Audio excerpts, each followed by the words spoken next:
associates gather on the stand. The trial's a circus, but I've got a plan. Not a grifter, still worse than Dan. Hopscotch squares, don't trip, don't fall. BK in a felony, I've heard it all. Shake it, magic 8-ball. Tell me the truth, will justice call? Me be the diva, she's running the show. Two Capone and Meg, yeah, everybody knows. Fat, we're fat, well, nobody knows. What the corn echoes as the chaos grows. My credibility left in a vehicle. Hopscotch squares, don't trip, don't fall. BK in a felony, I've heard it all. Shake it, magic 8-ball. Tell me the truth, will justice call? What the corn echoes as the chaos grows. My credibility left in a vehicle.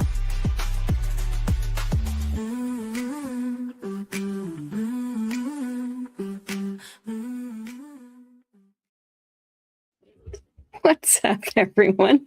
Happy Wednesday. Oh, my hair's a little messy.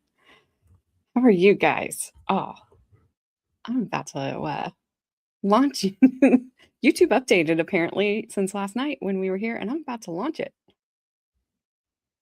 It's like, what was his name? Ralph Camden. You know. Straight to the moon, Alice. Straight to the moon. What's up, Queen? How you doing? I'm Gabby. Hello. I was texting Gabby, so I wasn't being rude to Gabby. I wasn't ignoring her. What's up, Snipe? I hope you've had a great birthday. What are you, 25, 26, 27? We're rounding up, right? 30? Let me know when I get there. I won't keep counting. I think you and I are close, though, so sure. What's up, Ronnie? I see you there. And whoever. How are you? Oh, my goodness. He is 87. Well, see, Queen, that is a funny story to me because when I was a kid, I generally, as most kids believe everything that they're told, but I just have always been one of those people. If you tell me that something's going to happen, unless it's just outrageous, I generally believed you. But as a child, I was like, okay. And my mom told me she was 88 once. And I went and told everyone that she was 88. She was like, I'm not 88. I was like, you told me you were 88. I'm like, that'll teach you. Don't tell me anything. You're mid-50s, so no rounding. All right. Well, I'm less than mid-50s, so I can round down.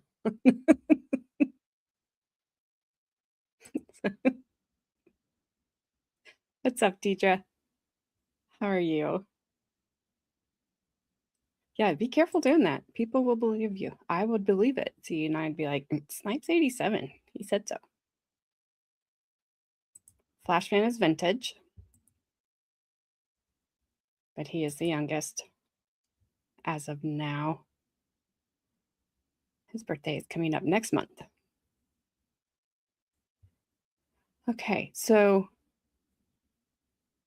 sorry, this YouTube did stuff, and the video that is on YouTube next to me used to be really small, and now it's big.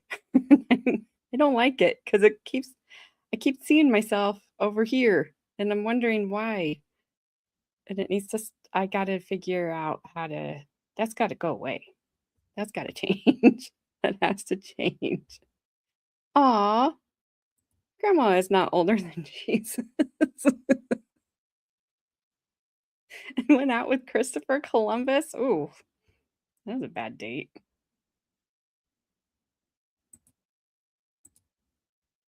Yeah, I believe you till you give me a reason not to. I'm better about it than I was when I when I was a kid. Sorry, Queen. The more you the more you wave your hand, it will freak out more. Like, it's freaking me out, man.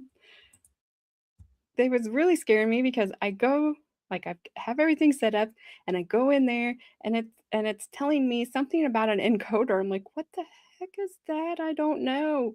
And StreamYard's like, "Reconnect." I'm like, "Okay, I did 6 times." And then so Gabby texts me, I'm like, "Hey, oh my gosh, make sure that I start." I don't know. I have no idea. And as soon as video started playing, I was like, "Boom, here's this gigantic video." What's up, Flash fan? What is up? Grandma does have a lot of spunk. Grandma's awesome. No, I think it just they updated something. I don't know. And if that's going to be the reason for the weird crap that's happened today, I guess, because it didn't have anything to do with technology. I I Frank searched. Where is Frank? Is Frank here? Did I miss him? Frank search gigantic video. Don't Google that, Frank. Don't. I have to write a strongly worded letter comment. So I still have that to do today because I had a delivery coming from I ordered something off of Walmart, so it was going to be delivered. So it goes from Plainfield, which is about an hour north of me. Holy crap. Gabby scared the crap out of me. Welcome. Hi. Oh, he scared the crap out of me. Boop. Oh, I'll be right back. Okay. It always happens. I'll be right back. That's fine. So it goes from Plainfield, which is an hour north of me in my state, to Illinois. Like, I don't know, 2.5 hours away from me. And then it then it comes back to Terre Haute, which is an hour probably west of me, gets delayed there somehow, and then it finally makes it to me today. But instead of the FedEx guy, driving down my driveway, or my neighbor's driveway for that matter, he left it by my mailbox. But it's not in a box. Like, it's in a box, but it's in the original box, so you can see what it is. And fortunately, I just happened to check my phone to say, like, your stuff was delivered. And I thought, well, I didn't have 3 dogs going nuts. Like, where is this thing? And I look, and it's like, that's my freaking mailbox. I can't see my mailbox from my house. Like, my driveway's long. There's plenty of space to turn around down here. UPS, FedEx, with the exception of those FedEx, Amazon, everybody comes down here. It's not a problem. I'm driving down my driveway as my neighbor's driving down her driveway. We get to the end of our driveways and we get out of our cars at the same time and look across the street. We both have packages sitting by our mailbox. And I was like, what the hell? And I said, at least yours is in a box. Like, you can't tell what it is. Mine's just like, take me. But he went up my other neighbor's driveway and dropped their package off at their freaking front door. And I was so mad. It's dreary here. This is a Christmas gift. Like, I was like, oh my gosh. And I was telling my husband about it. He goes, oh, I would complain. I said, well, I was in the middle of writing that when you got home, so I'll finish it later. So somebody's going to get complained at. And I have another box coming tomorrow, and they better not do that. They better not do that because I won't be here tomorrow until later in the afternoon to get it. So I will be so mad if somebody just drives by. It's like, oh, wow, look at that. Anyway, that's my vent. For anybody else, is it Festivus yet? And we're getting close. I know somebody knows the date because somebody brought it up the other day. But I was so mad. Like, seriously. And I know my neighbor, she probably called. She was probably like, yeah, I ain't waiting for it. I'm not giving them 2 stars and writing them a comment. I'm calling. Like, yeah, I'll just be mean in my writing. I don't have time to be on the phone. Not with them. Like, I don't know. But you can't do that anytime. You certainly can't do that this time of year, right? Especially when it says like what it is. Oh my gosh. Okay. Anyway, after that, I still hope you've had a great birthday, Snipe.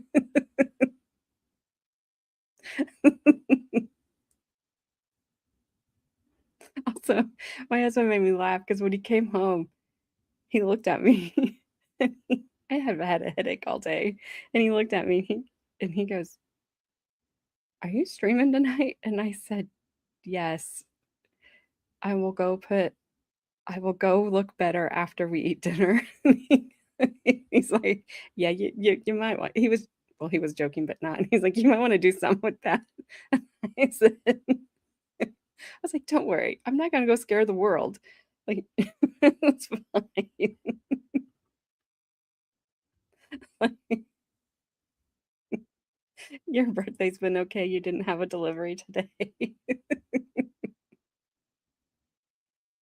I took 2 before I came to start up the stream, and then looked over and was like, "What's wrong with YouTube?" I I don't even know. I don't even know. It's just the weather here, whoever. I know that's what it is, but oh man. So, all right, we've got a lot to get through tonight. So, we have 1 witness, I think, is all we have, but it's like 2 hours long. So, I probably won't stop very much just so we can get this guy rolling. He is a forensic document something examiner. YouTube got AIDS. What's up? Let's go. That's too bad.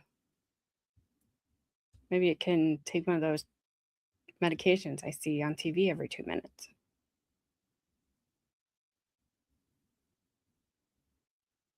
No, Flash fan. No. We've been like almost pushing 4 hours lately. It's safe to take 2 more if you need to. I hope not to need to, but thank you. Yes, the aides are not doing much aiding though, at all. So I am going to assume this guy is this. I have no idea.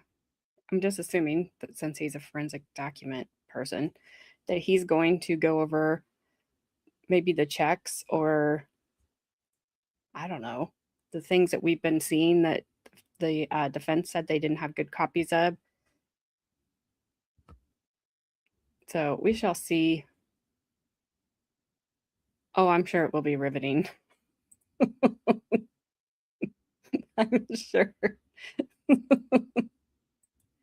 How do you know that, Flashman? Take pot. I might if I had some. I'm kidding. I wouldn't because it'd probably make my headache worse. Just knowing me.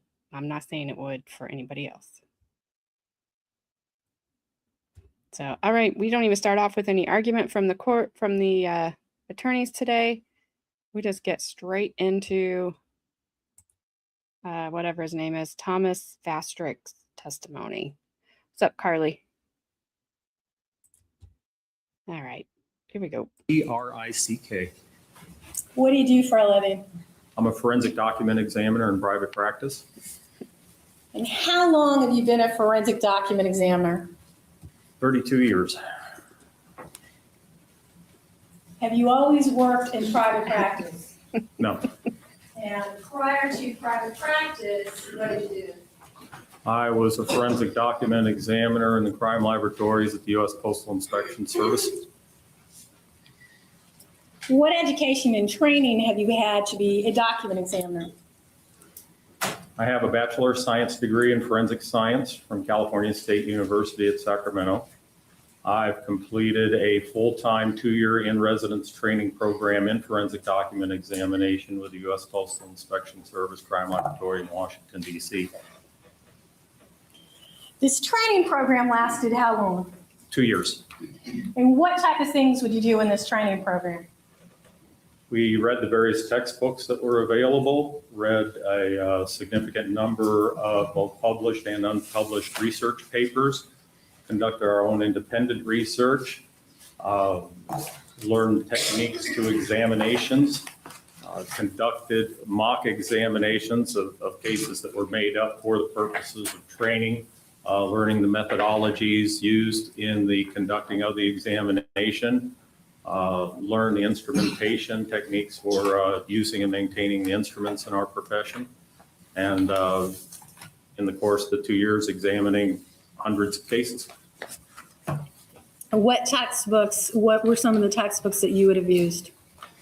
Such as Question Documents by Albert S. Osborne, Scientific Examination of Question Documents by Ordway Hilton, Evidential Documents by James Conway, Suspect Documents by Wilson Harrison. Those were considered the 4 main textbooks in the field at the time. Your independent research, what type of things would you have done? I remember one thing we did was go to a 3rd grade class and witness students who were actually learning cursive writing at the time and studying it firsthand from the time they were actually learning the writing. The field of forensic document examination, how long has that been used through the court process? Well, well over 100 years. I've got one textbook of disputed handwriting that goes back to the 1880s. And what type of cases would it have been used in through the court system over the years?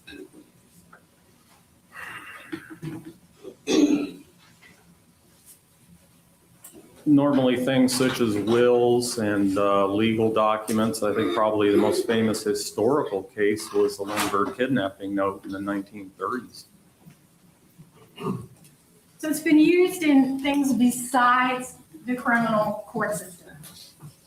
Yes, Wills, real estate deeds, those type of things? yes. And what did you do when you worked for the U.S. Postal Service?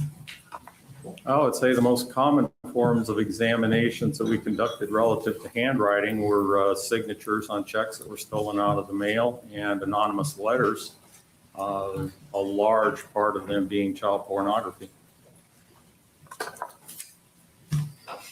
The child pornography, what would have been that you would have been examining? Letters from the perpetrators attempting to talk with undercover investigators, thinking that they were underage children. Making comparisons to what is called known samples? Yes, ma'am. Make a determination if the person would have written this? Yes, ma'am. Do you belong to any professional organizations?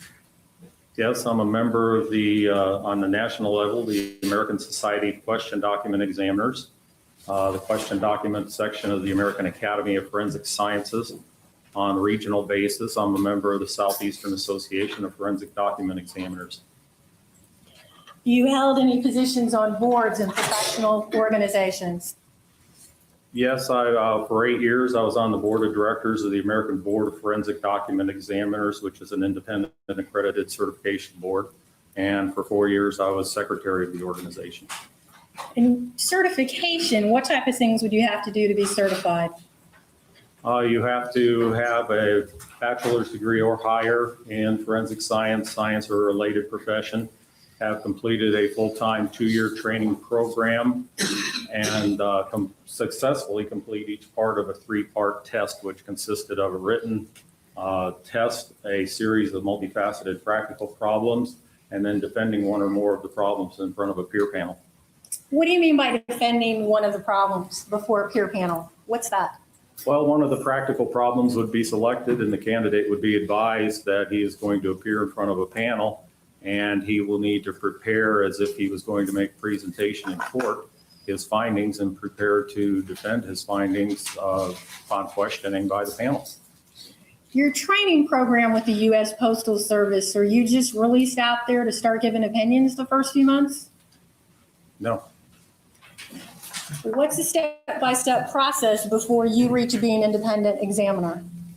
Upon completing the training program, then you're already at that point working actual cases that are in the laboratory, but then you're assigned to conduct examinations, have them reviewed regularly by a senior examiner until such time as the examiner considers you proficient enough to be able to start signing the cases yourself. The senior examiner would be a mentor towards you Yes. and would guide you through this 24-month training? It wouldn't necessarily be the same person. Different people involved? Yes. In working for the Postal Service, would you have been looking for items such as forgery, perhaps? Yes. And what type of things would you have been looking for in a forgery? Well, I'd be looking at a signature to determine whether it was written by the purported signer or someone else. I could be looking for design characteristics, evidence of speed of execution that might indicate an attempt to copy or trace a signature. Look for evidence of variation in multiple signatures because forged signatures tend to have very little variation from one signature to the next because quite often they're modeled after the same signature. In handwriting, what are the premises your field is based on? It's based on the fact that no two people share the exact same set of handwriting characteristics. What do you mean by characteristics? Characteristics would be the movements that are involved in the creation of the letter designs, letter combination ratios, spacing, height, in tandem with each other in a rapid flowing movement. Along with no two people share the exact same handwriting characteristics, would you expect any variation within an individual person's handwriting? Yes, in fact, the lack of a variation would be a red flag that you have a situation such as potential of a simulation or a tracing. So you would expect to have some variation, but the variation is going to be to a limited extent, mostly either exaggerations or simplifications of the same movement or an alternative letter design. Let me stop you right there. What do you mean by simulation? A simulation is an attempt to copy someone's writing, make it look like someone else's writing. What do you mean by tracing? The tracing is where you're trying to make a writing look like someone else's writing by physically tracing the writing, putting the document over it and following the lines. Have you ever testified as an expert before in the area of forensic document examination? Yes, ma'am. Approximately how many times? I would say approximately 250 times. Would that have included your work with the U.S. Postal Service? Yes, ma'am. And separately, the U.S. Postal Service, you were then in private practice? Yes, ma'am. During your time in private practice, have you testified for the prosecution in criminal cases before? Yes, ma'am. Have you testified for the defense before in criminal cases? Yes, ma'am. Then have you also testified in the civil arena in the area of wills, deeds, those type of things? Yes, ma'am. Have you ever been disqualified before as an expert No, or ma'am, not never. qualified? No, ma'am, never. Your Honor, at this time, the state would tender Mr. Vastrick as an expert in the area of forensic document examination. Object for the record, asked to condition. Okay. All right, this time I'll find you to be an expert in the area.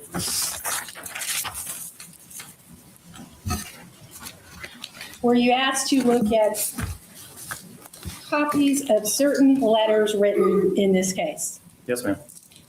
Now, a photocopy, are you still able to use that to make a determination on whether or not a person may or may not have written it? Yes, ma'am. In your field, when you come to conclusions, how many different terms are used?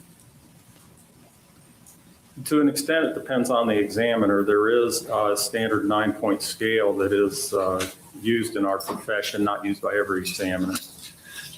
What's the 9-point scale? It's a scale that runs from elimination to identification, with the center point being I don't know, and various levels of qualified either associations or disassociations. In this case, were you provided historical documents that would have been written by Stacey Kananen? Yes, ma'am, I was. And those type of things would included letters, cards, and some personal business type documents. I knew there were cards. I'm not sure there were letters. Cards and business And documents. business documents. Did you also get samples of Ms. Kananen's handwriting? Yes, ma'am. How did you go about doing that?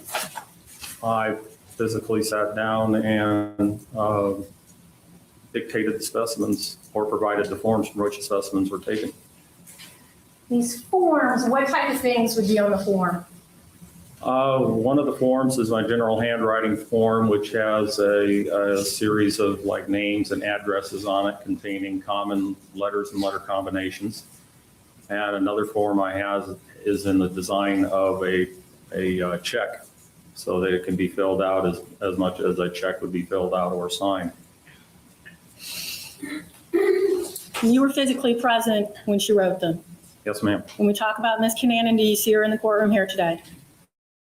Yes, ma'am. Could you point out where she is and describe what she's wearing? She is sitting at the center of council table wearing a gray coat and white blouse. Your Honor, at this time, may the record reflect the witnesses identified the defendant. Correct, also the floor. I'll show you.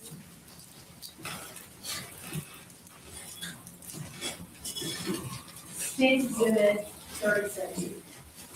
Did you have an occasion to examine the photocopy of this note? Yes, ma'am.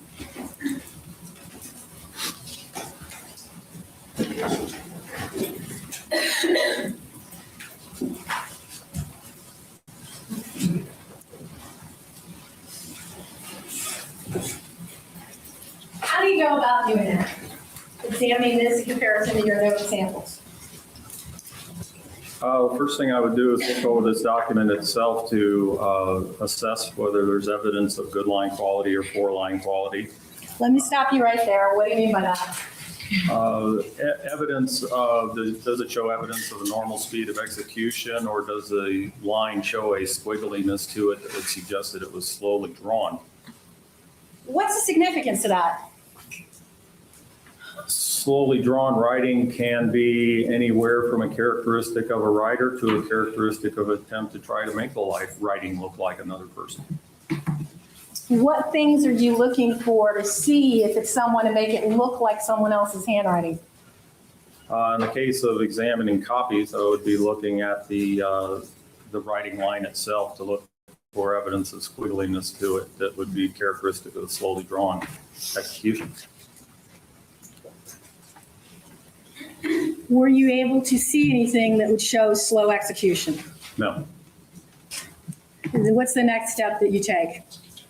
I would then compare the samples that were provided to determine whether they provided sufficient comparability for examination purposes. And then I would begin conducting an examination of characteristics such as the slant, the size of the writing, the spacing of the writing, and then characteristics that went into the movements that created the design of the letters, and compare those with comparable entries in the known specimens to determine whether I was seeing a pattern of similarities or differences. Later on in this case, did you also go and get handwriting samples from Richard Kananen? Yes, ma'am. And those handwriting samples he would have provided to you while he was residing in prison? Yes, ma'am. Gave those to you voluntarily? Yes, There wasn't a court order? I was not aware of one. How did you go about getting Mr. Kananen's handwriting samples? Did you go through the same process as with Ms. Kananen? I went through a very similar process. By then, when I took the specimens from Ms. Kananen, I did not have copies of the specific notes.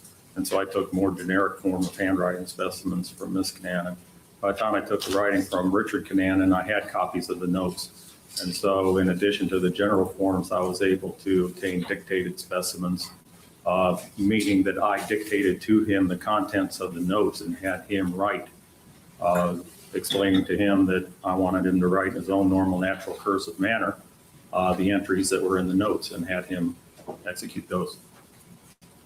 How would you get him to write these notes? Would you lay it down there and ask him to copy it? No, I'd never do that. I strictly dictated them to him, and I never showed him the notes, so there would be no influence from actually seeing the notes. And for what purpose would you do that? To avoid any influence. So you would just read the note to him and have him write it out as you read it? Yes, Are you watching him to see how he does that? yes. I'm watching for speed of execution. I'm watching to see any attempt to stop regularly, slow down, anything that might suggest I'm getting other than natural writing.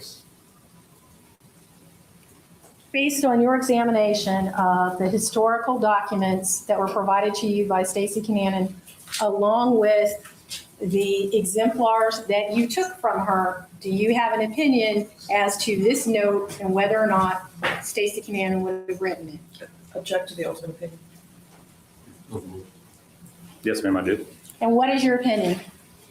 It is my conclusion that the writer of the known specimen, Stacey Kananen, is the same person that wrote the note.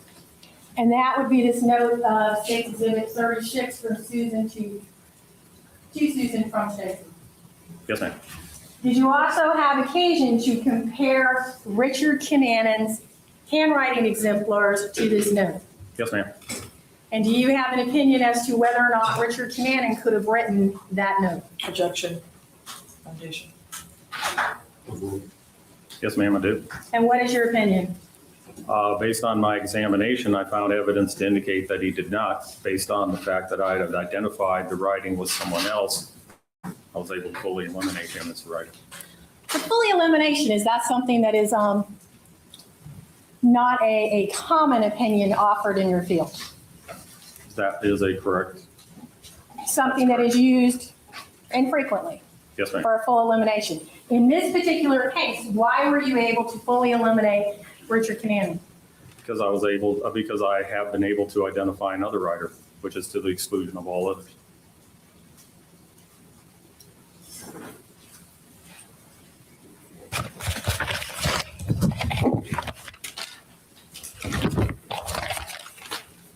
I want to show you State Exhibit 8. Did you have occasion to examine a photocopy of this note that includes 2 separate paragraphs? Yes, ma'am. Did you compare these 2 separate paragraphs to the known handwriting exemplars of Richard and Stacey Kananen? I compared the bottom. The bottom one, Bottom one. and that is from Cheryl to Cheryl from Stacey. Yes, ma'am. And what was your opinion of the bottom note? It was my conclusion that the bottom note to Cheryl from Stacey was written by the same person that provided the Stacey Kananen known specimens. And that would have been the person you've already identified sitting here in the middle. Yes, ma'am. Did you compare Richard's handwriting to that note? Yes, ma'am, I did. And what was your opinion there? My examination found evidence to indicate that Richard Kananen did not write that, and I was able to fully exclude him based on the identification of a different person.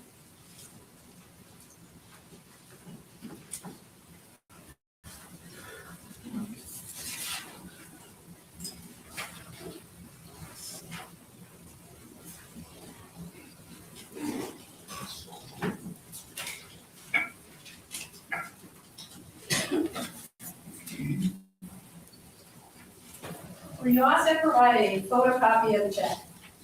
Yes, ma'am.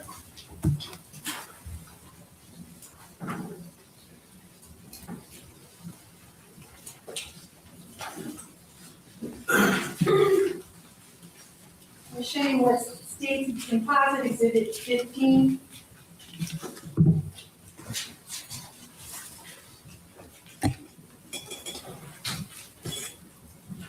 has been identified as a bill paycheck on the account of Marilyn Kananen to the order of Stacey. Did you examine the endorsement on the back of this check? Yes, ma'am. Did you compare that to the known and historical handwriting exemplars of Stacey? Yes, ma'am. And what was your determination? It was my determination that it was highly probable that this signature was written by the same person that provided the known Stacey Kananen signatures. I was limited by the quality of the copy that I was working from. Highly probable. Where is that in the realm of your nine-step comparison there? It is the strongest qualified opinion that we provided. It's short of an identification, but it is the strongest qualified conclusion. When you say highly probable, what was your limitations on making an identification? The quality of the copy I was dealing with.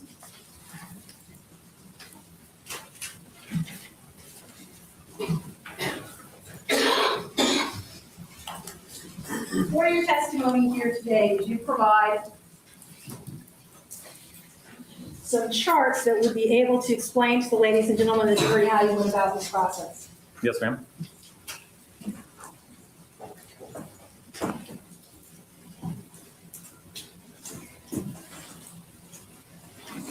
I want to show you what's been marked as State Exhibit ES and ET.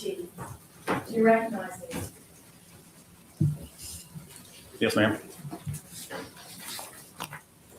Your Honor, at this time, the state will be ruling State Exhibits ES and ET in evidence. I don't know if there's been a foundation for that. How would these charts assist you in telling the jury how you went about this examination? It would demonstrate to the jury some of the characteristics I found in my examination, get a better understanding of what some of the individual characteristics were that I found in the question writing and what I found in the corresponding known specimens of the two subjects. How did you go about making these charts?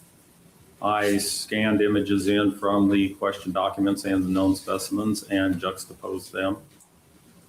To make this chart? Yes, ma'am. So the images are actually scanned from the question documents and the known documents. Yes, ma'am. Your Honor, at this time, the state will move State's Exhibits ES and ET in evidence. No objection. All right, ES will be states 39, ET, he states 40.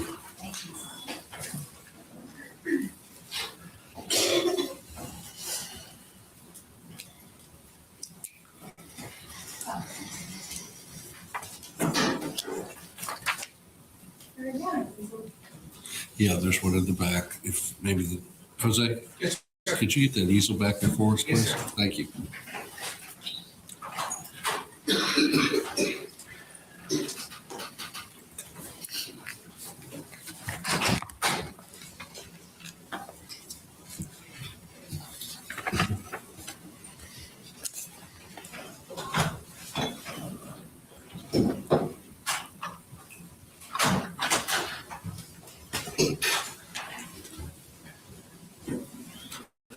I swear to God, my phone.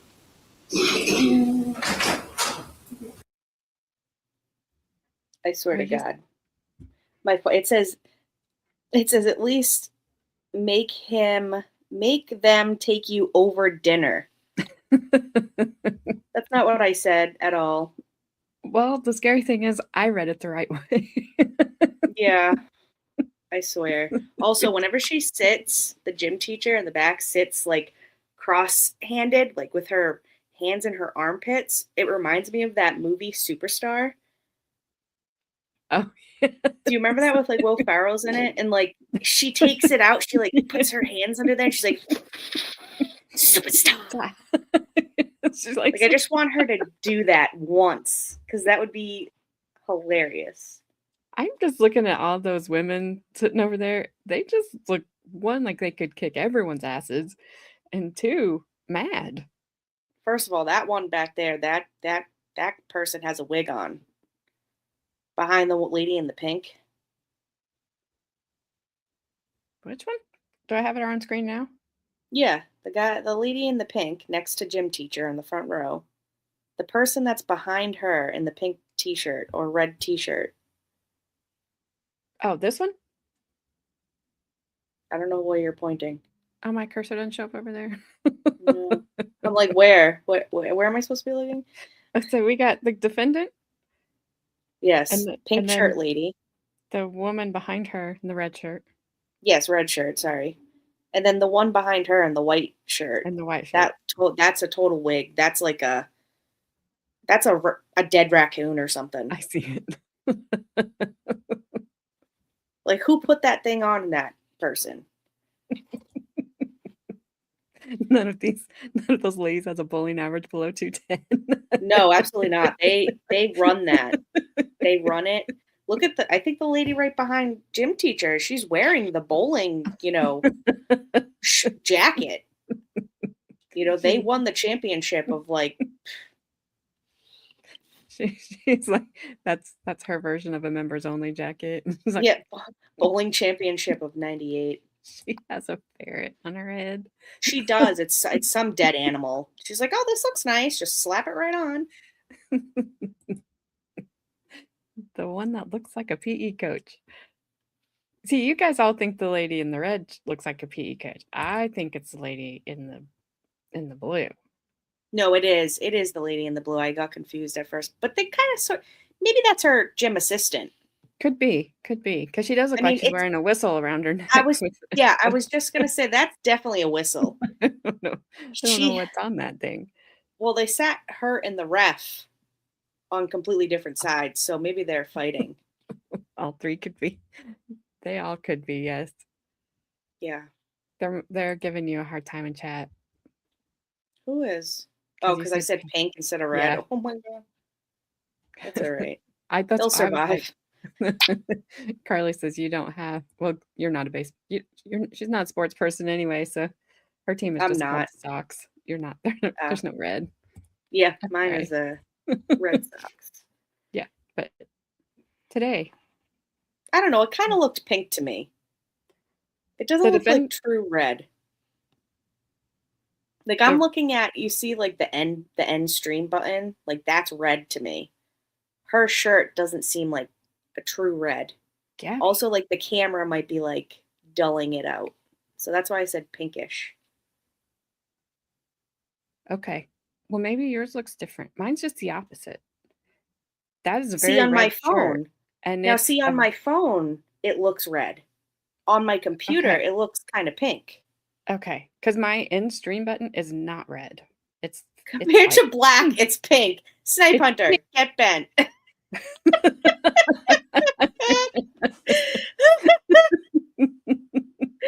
Oh my god, that is the best, like, smart alecky comment color's back. relative. That is so true. Whoever. Yeah. That is so true. Because compared to black, it's pink. It's pink. That's right. Oh well. Oh my goodness, this guy. I've slowly have sped him up, you guys. I think I've got him about as fast as I can make it go with, because every once in a while What do you have it at? fast 1.12. Oh god. Yeah, You could go up a little. Okay, You're like, tell me if it sounds faster. It's like, no, it sounds slower. slow, and I bumped it up too. I bumped it up too when you said that. I already started it off faster before anybody even heard it, and it's like the frog in the boiling water. I'm just bumping it up. We have it at stop now. Thank you, yes. Snipe. Thank you. I wasn't what sure. would we do without you here? I don't know. Just totally lost. He's lost because his 8 inches is now 5 and might be less. Yes. Well, I told him that's what happens when it's cold. And they've apparently just bumped ours down from 3 to 5 to 1 to 3. So I'm like, yay. Just keep going. And my Sunday snow will probably just turn to rain. So there you go. See? Everything's looking up. AJ. Great. We're all good. Life is fabulous. It's fantastic. We want to mansplain it to you. Yeah, we know. Oh, thanks. Well, we didn't realize that that's what you were doing till you just told us that's what you were doing. So thanks. Yeah, again. so now Now you're going to catch an attitude, just saying. You don't tell us that you're mansplaining, because then we'll know. I mean, Duh. we knew, but now that you've told us, now you're in trouble. Now you're in trouble. Now we're definitely rounding up. So you're what, 60 today? Well, Queen did say, he goes, now you're giving me attitude? Yeah. Did you not know the difference? I don't think Yes, he that's did, right. because We know. You know. Flash Fan caught an attitude with me one time. Well, I gave him an attitude one time, and it was because I didn't take my meds that day, and I was like, bah! He did absolutely nothing wrong. It was my fault. I apologized. See? And that's the difference, Snipe, is we women are always we can always apologize. We can. I can't even say it with a straight face. And that's woman splaining that to you. How do you like us now? I know he's not, but if my husband was watching this right now, he'd be like, you are lying. He'd be like, I have never heard you say, I'm sorry, Snipe, for 30 years. that was one time, okay? It was only one time. Hey, sometimes we forget because we all I'm remember actually all really your good. guys' stuff. I'm actually really good about taking them. I'm good taking There he my stuff. goes. There he goes. Did you see it? Did you hear it? I heard it. I heard it. I heard it. Woman splaining. Yep. That's it. I'm going forward.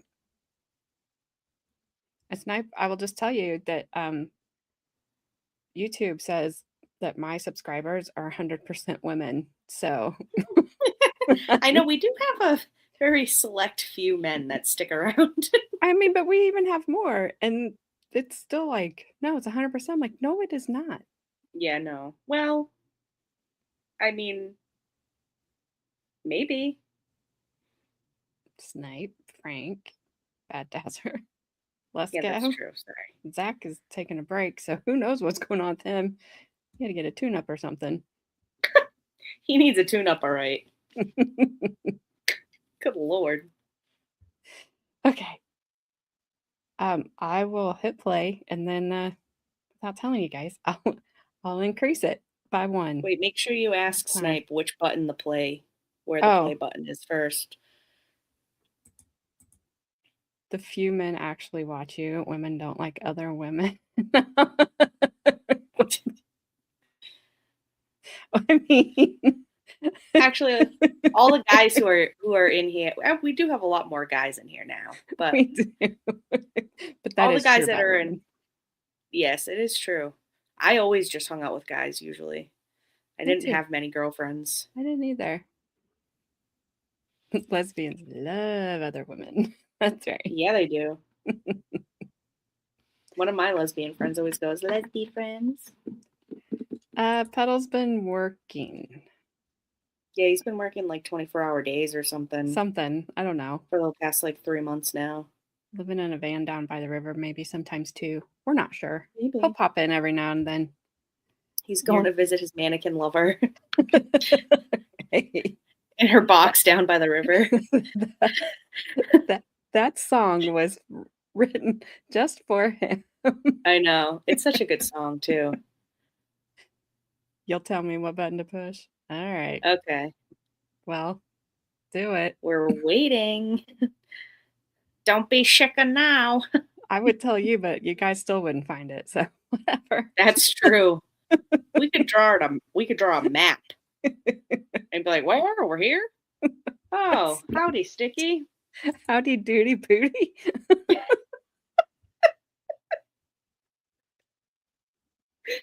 Oh, good Lord. Oh. Well, I was waiting to. Oh, Huh.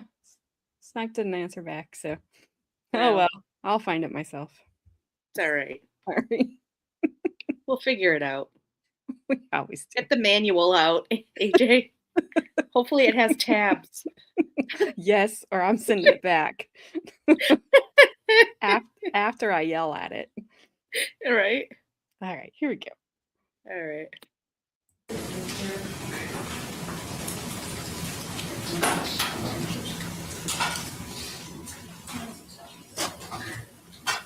May the witness step down?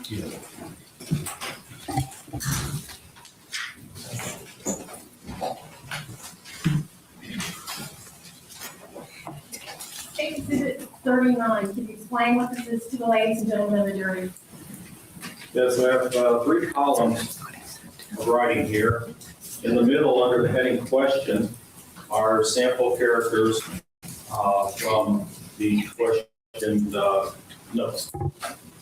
On the left column, which is headed by Stacey Knowns, are samples from the known specimens I took from Stacey Kananen. Under the heading Richard Knowns are samples of specimens I took from Richard Kananen. And I'm going to use using this chart to illustrate some of the characteristics I found in the writing and how they corresponded to what I found in the known specimens. And if you could explain that, starting with the first one, which I believe is a lowercase n. Yes. First one is a lowercase n. Notice the very long body in comparison to the height of it, which actually find in both letters. Now you get a little bit more of the horizontal position of the writing and a more rounded curve to the hump in both the question and the Stacey writing, whereas in the Richard you get a little bit more of an angular movement at the top, a more elevated position to the terminal stroke. Not all that dissimilar, but a little bit dissimilar there. The next letter, the lowercase s, notice the pointed top to the letter s. This is not a characteristic I found in the Richard Kananen known specimens. It is a characteristic I found in the Stacey Kananen known signatures. The next entry is the lowercase t. Now, there's a couple things about the lowercase t. One is the length and relative position of the T crossing to the body of it. It's about halfway up, and there's a tendency to have pretty large T crossings. Also notice that the staff of the T is somewhat open in the lower portion here. And finally, the terminal stroke has a little bit of a curve upward. And I found all of this occurring in the known specimens of Stacey Kananen. Now, Richard's, I have one demonstrated here to show the opening of the staff. Richard actually made his T 2 different ways, and he did do T's very similar in design to what is in the question writing. So I want to point out he does do this style of T. This T crossing tends to be higher than what I found here, but his range of variation is such that the T crossing being about halfway up is within the lower limits of his range of variation. So he does have the capabilities, demonstrates the capabilities of his designing his T's in very similar fashion. The uppercase S. Notice the slight bowing effect at the start of the letter S, the shape of the upper loop of the S, the shape of the lower loop of the S, and how the S terminates inward toward itself with a space between the terminal stroke and the initial stroke. And you'll notice all of this occurring within the question specimens of Stacey Kananen. And I was not finding these characteristics for the most part occurring in the known specimens of Richard Kananen. You do tend to get the shape of the upper loop of the S, but not this lower terminal spot. The letter Y has a couple interesting characteristics to it. One is, notice the slant of the two peak strokes. The one on the left, very diagonal, the one very vertical, the one on the right, a little bit more diagonal. And this is occurring in the known specimens. Now, while it does not occur in this particular one I have on here of Richard, I did find it once. So keep that in mind. I did find that in the known specimens. But what I did find also is, notice the lower extender, the bowing of the lower extender, and then terminating with the stroke coming from right to left. And this was something I was finding in the known specimens of Stacey Kananen. Do I have the other chart, please? States Exhibit 40. Now here we have the same pattern of the columns, the middle column being the question, the samples on the right being from Richard Kananen, the samples on the left being from Stacey Kananen. The first sample is the uppercase letter M. And notice the very short middle leg to the letter M. found consistently throughout the known specimens of Stacey Kananen, not characteristic I was finding in the writing of Richard Kananen. The letter F doesn't appear to be much, but actually has quite a bit to it. The first of which is, notice how very narrow the upper loop of this F is. And this is finding something I'm actually finding in both Richard and Stacey's writing, but in the bottom, notice the direction of the loop. With Richard's writing, it rotates counterclockwise. With Stacey's writing, it's a clockwise movement, as it is in the question. When the bottom extender reaches to the top, it makes a little loop and a change of direction, and just barely touches the initial stroke up into the upper loop, just as it does in the known specimen Stacey Kananen. The letter I, interesting in its terminal portion. Notice how you get this little, what we call closed retrace on the lower left side in the question writing, and something I also found in the writing of Stacey Kananen. It was not the characteristic of the writing of Richard Kananen. And finally, the last one is an uppercase A. Notice the position of the initial stroke, the moving movement at the end of making the large loop, both being characteristics in the writing of Stacey Kananen. Now that said, it was my evaluation from this that we had writing that was very consistent in letter design with the writing of Stacey Kananen. That in and of itself does not necessarily preclude someone else. We have to take into account what about the possibilities of a simulator copy, what about the possibilities of tracing. But we got to look at a couple of things. First of all, was the very nature of the writing. This is an extended writing as opposed to, say, just a signature. That's important because extended writings are not commonly traced. And when they're simulated, the job is not done very well because of the immense amount of concentration required to do that. Let me stop you there and ask you one question. Is the comparison of signatures different than a comparison of a full, such as a note? I would not say that the comparison is different, but the evaluation of the evidence could differ some because of the limited amount of writing that goes into a signature versus an extended writing that we both have here. Would you expect at times that the signature, even though it may have some of the same letters that are written within the writing, that it may be different? I treat signatures like a total different set of writings. You have printing, you have cursive, and I treat signatures as a third grouping, not collectively as part of cursive writing, because quite often signatures are so stylized that they really don't represent the way they would write out a name that was not their name. Like jokes people make about doctor's handwriting, based on a description? Yeah, it's more of a series of movements that creates a symbol that's used as a signature to a less or greater extent. Some almost literally is a symbol, and some is just a very stylized form of writing that is different than the way they would normally cursively execute those letters otherwise. So in looking at that, would you have looked at different things and looking at a signature of Stacey than you would of the note, such as the signature of the endorsement on the check? Well, it's not that I look at or for different things because I'm looking at a comparison of what I have, but I have to take into account what I'm using for comparison purposes, and signatures, I don't have signatures of Apples to apples. Yes, apples to apples and not apples to oranges. Once you've gone through looking at the individual letters and you're looking for tracing, what would you be looking for? At that point, I'm evaluating the speed of execution. What's the speed of execution for those of us who don't do your job? I was talking earlier about line quality. That's what I was concentrating on. Does it show smooth movement along the writing line, or are we showing a very jagged appearance, kind of like a mountain road on a map? When you look at it, a little bit of an exaggeration in terms, but I think that gives you the idea of what it is we're looking for. When you slowly draw something, it has a squiggliness to it. And that's what I would be looking for. If a person attempting to simulate or trace really has kind of a catch-22 position. If they want to write fast and make the writing look natural, they're going to have to speed up the execution, and in so doing, they're not able to concentrate on the specifics of the letter design, letter height ratios, what have you, all the characteristics that go into that writing, which we clearly have here. But if they slow down and concentrate on those specific characteristics, then the limits in the line quality and those characteristics of a slowly drawn drawing as opposed to a writing will become evident even in a copy.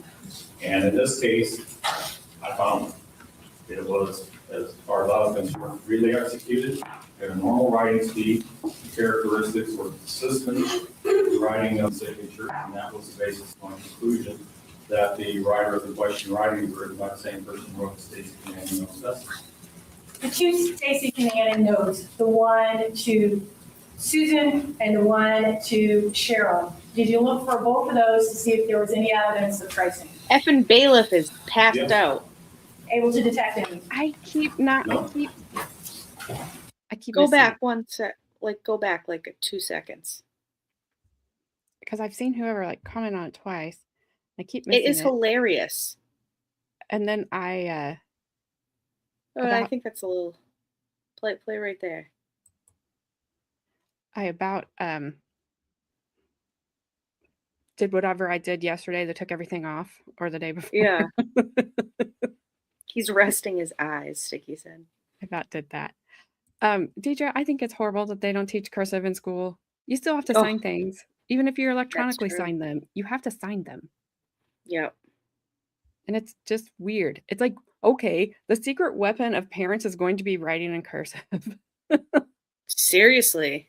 It's going to be like the new pig Latin or something. It's going to be a whole other language. No one's going to understand. Now, my problem is my writing is a combination of cursive and print. Mine is So, too. Mine like, is too. I don't ever do it properly. I never have, since probably I didn't have, wasn't getting graded on it anymore. Mhm. But I remember being so excited for third grade because that's when we were going to learn how to write in cursive. Let's go. I do. I will, but it's too long to put it in here. So I will, What? and I don't need you to put it in here, but I need you to tell me. He's gonna be like, "What the hell are you talking about?" Research request for what? I need him to. I told him last night. I was like, "I have a project," and then I haven't been able to message him all day. I have a project for you. Go to bed. Then I was like, "Okay." I Yep, will I know not what that is. tell you what it is. I'm just gonna keep it to myself. But sure. I have a project. You're never going to find out what it is, though. My secret. Oh no, I wouldn't call it that. I would not call it that. I do need your help. See, and I haven't had a chance to respond to that. All I asked was if you said they were snatching up patients, I just asked if you got snatched up, and then I haven't had a chance to respond since then because I had to go freaking get my stupid package from the end of my driveway and make breakfast casserole and make dinner. So everything's done. We're having breakfast casserole I tomorrow. won't tell you what I did today because holy mess. I'm just telling you that we had breakfast burritos this morning. Yeah. So, because I was not putting that thing together last night. Well, that's good at least. Yeah. But seriously, they need to bring that back. Cursive handwriting and Oh, yeah, absolutely. home economics class, wood shop. Like they need to bring those things back. Yeah, I don't know about wood shop. I don't know if No, kids it teaches nowadays you. could It teaches you how to handle use it. it. They have. Sorry, toughen up, Fluffy. Well, exactly. That's the problem. Like they'll just cut their arm off. Oh well. Yeah. Live and learn. How do you think I learned? It's hot. No, it's not. I'm going to touch it. Ow, I burned myself. Yeah, because I told you it was hot. That's how we learned. And we survived. We're Yeah, fine. we survived. We are fine. I survived woodshop class. I survived home ec. I survived home ec. Of course, you survived it better than I did. Look what you're like an awesome cook. I did But it wasn't just drafting, cooking, and though. that sucked. I hated it. What was it? Drafting, What's that? I don't know, because I hated it. I just What know do you that mean? my dad knew like a friend that was a draftsman. I'm like, okay, and he had perfect handwriting. It was straight as in like Oh, okay. straight, and he always says that Bree, her handwriting is perfect. She prints like, and it's just straight. She doesn't need any lined paper, except for I always told him like, you write too small. You need to make that bigger because as you get older, people are not going to like that, and neither Right. are you. But perfect writing. But no, I don't know what a draftsman does, except he has to have good writing. So, Mm. and I hated it. I hated drafting. I hated it so much. I don't even know what it. I don't even remember what it was. We had to take 6 weeks of it when I was in 6th grade. Well, even just like writing an essay, I don't know. It's just like crazy. Like kids, they just don't know how to do anything now. Which that was how those Yeah, 3 I saw ladies got that. their forearms, I think, and their bowling balls, or keeping them in shape. Sorry, It's all that hammering. I made myself laugh because my mind went to a bad place. So sorry. They don't have bowling balls like that. I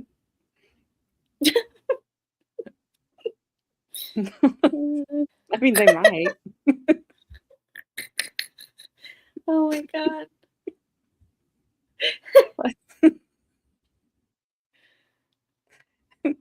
Let's go.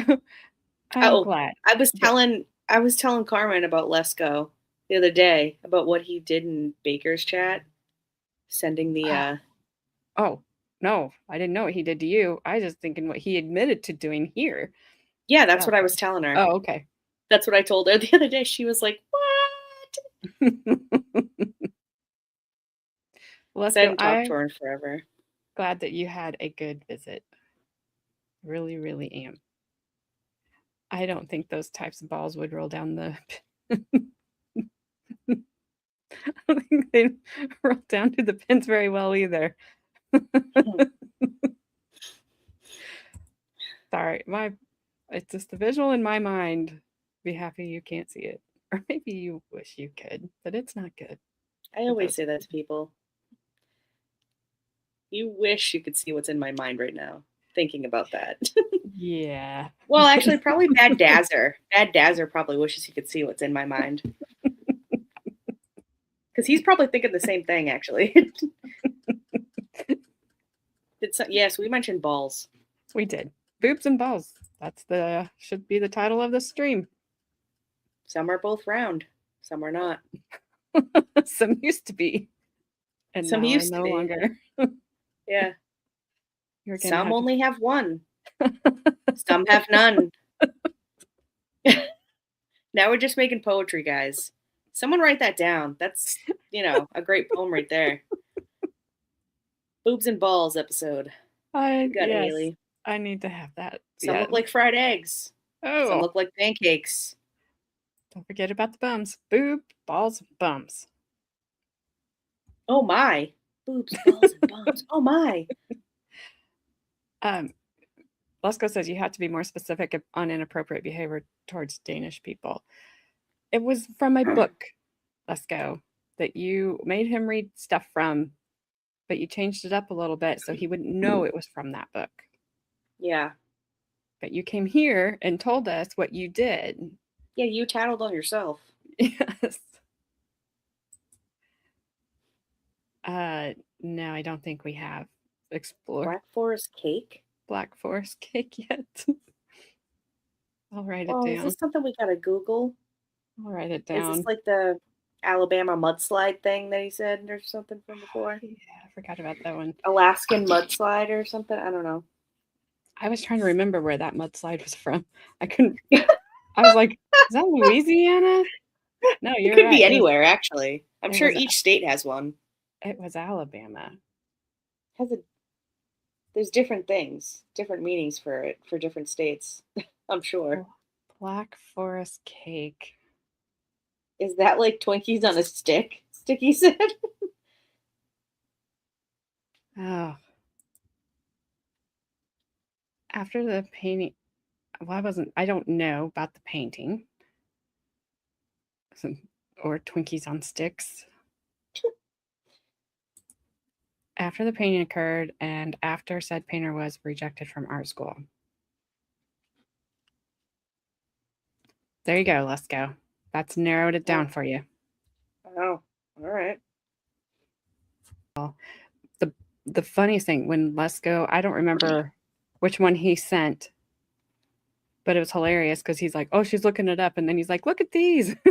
He Yeah. gifted some memberships. Yeah, he just kept like putting them in super chats and stuff. Look this one up. Look this one up. I was like, you sent it. I'm looking. Hilarious. All right, back to this stuff. I mean, hasn't this been debunked by now? Like this science, pseudoscience. I saw whoever, I think, call it that earlier. What the Like the handwriting stuff. I mean, I think they still use it, don't they? I don't know. I mean, I don't know if it's pseudoscience, but It has been debunked. it has been debunked, or they still use it. Oh, could be. Either way. I don't know. Handwriting analysis is largely bullshit. Okay. Well, it was a good run for you, fella. Probably not. This is his last day at his job right here. He's like, I've been debunked. I'm a failure. I based my whole career on this, and now I'm Debunked. Dang it. debunked. You just have a stamp that goes over this whole screen that Yes. just says debunked. Well, let's listen to more of the stuff that probably wouldn't matter today. All right. That the writer of the question writing was written by the same person who wrote Stacey Kananen no asbestos. The two Stacey Kananen notes, the one to Susan and Look, the one there he is. to He's asleep. Cheryl. Did you look for both of those to see if there was any evidence of tracing? That is hilarious. Able to detect any? No. You want to take your seat?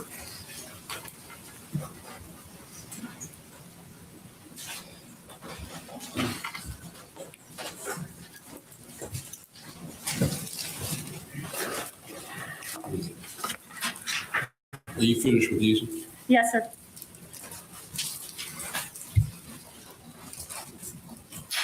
Okay, so In obtaining Richard Kananen's exemplars, did you have any historical documents written by Mr. Kananen? No. Did you feel comfortable with the amount of information and the exemplars that you received from Richard Kananen in making your comparison? Yes. When did you meet with Mr. Kananen in prison? May I refer to my notes to answer that? No. the It objection? refresh your recollection if you looked at your note as to the exact date. Yes, you can. Thank you.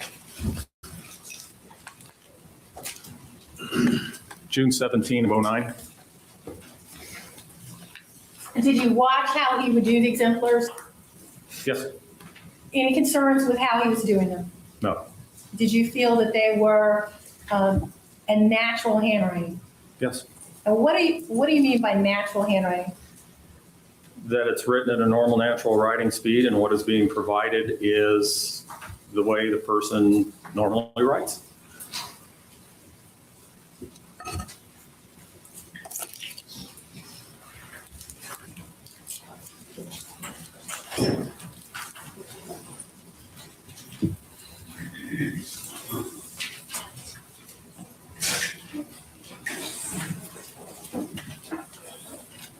Were you also asked to look at a copy of the missing person flag? Yes, ma'am.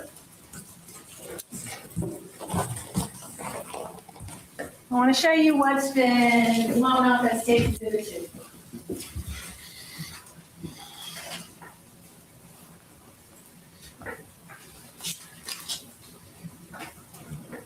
Yes, ma'am. This is the missing person flag. Yes, ma'am. Now, this particular case, it has printing on it.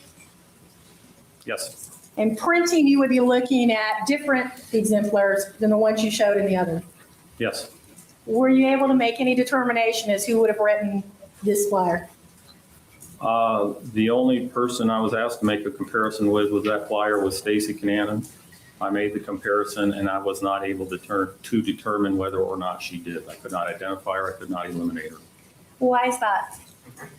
I found some similarities. I found differences, and I didn't find either set to be compelling. What do you mean by that? Well, you're going to find some similarities with different writers. You're going to find some differences with the actual writer because no one's going to write exactly the same way twice.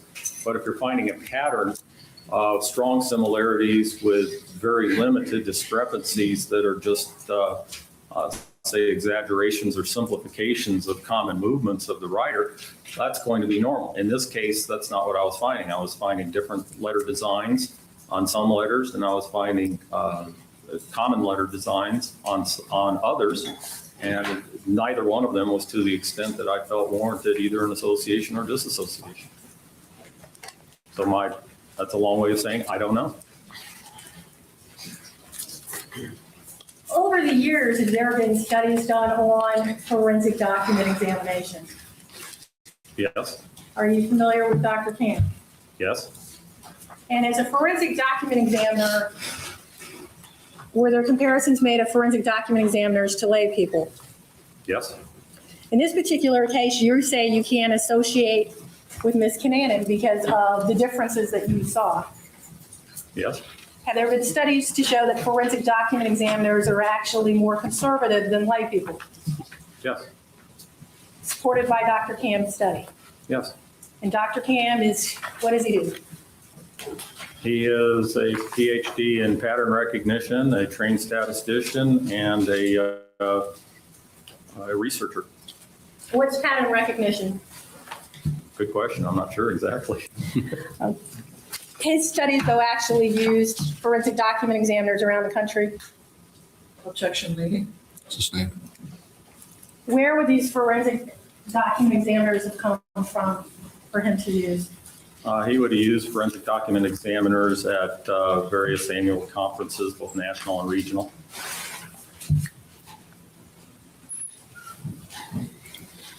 Now, as far as you, do you do any proficiency testing as part of your career? Yes, ma'am. And what do you do? I subscribe to collaborative testing services proficiency examinations on a reasonably regular basis. I can't quite say I do it every year, but I do it I take it most every year and submit it as part and parcel of my professional background. Who gives this proficiency exam? The organization is called Collaborative Testing Services. Now, the collaborating testing services, do other people take those tests besides document examiners? Yes. Any studies or anything kept on who actually takes those tests? No. Can a layperson just order them? Yes. Anyone can take the test. People interested in graphology, can they order that test? Anyone can. When I say graphology, that's the study of handwriting for personality purposes. totally different from what you do. Yes. You're not looking at this handwriting trying to tell us what Ms. Kananen or Mr. Kananen, what their personality is. No.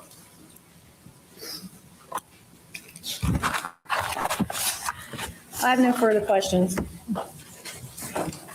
Does? Good afternoon. Hello. I'm going to show you what has been marked defense Q and ask you to identify that packet of documents.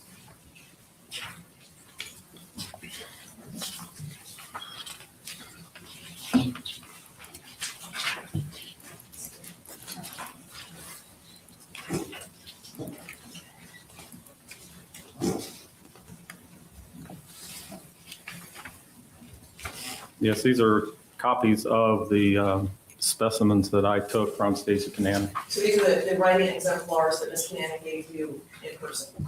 Yes. I'm going to have these enter this defense next. No objection. Now, those, Hold on a second. What's that? Defense, Oh, I'm sorry. It's defense attorney. defense, this we received as defense team. now you wrote those out. Ms. Kananen came and met with you and myself here at this courthouse some time ago, and she came down and met with you voluntarily, correct? That was my understanding. I'm going to show you what's been marked defense N and ask you to All right, recognize state would that. object. Can we approach? I thought we were going to get Recognize relevant. those documents, Mr. Bassett. Yes, ma'am. Those are the documents that were provided to you, Ms. Kananen's historical writings, correct? These were some of them. Sir, Yes. the state has an objection, and I believe we had a court ruling, and I haven't heard that done yet. Are you going to take care of that situation? About the court order? Maybe approach, I'm sorry, I misunderstood, I'm sorry. Ladies and gentlemen, the jury, as to the handwriting samples, I'm instructing you that there was an unobjected to court order to provide those samples. Okay? Mr. Bassett, I'm going to show you what's been marked. Really? We needed a huffy objection to an unobjected to court order to provide the samples? Okay, state. I'm pretty sure the jury does not care and would have never even thought about it. Whatever. Oh my gosh. I forget what I was going to say. Oh, Snipe. If you have to blow 20 inches, I will make you another certificate.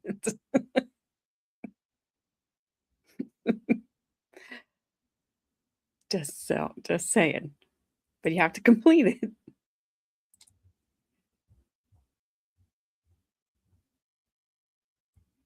Yeah, why would the jury even know what that means? Like,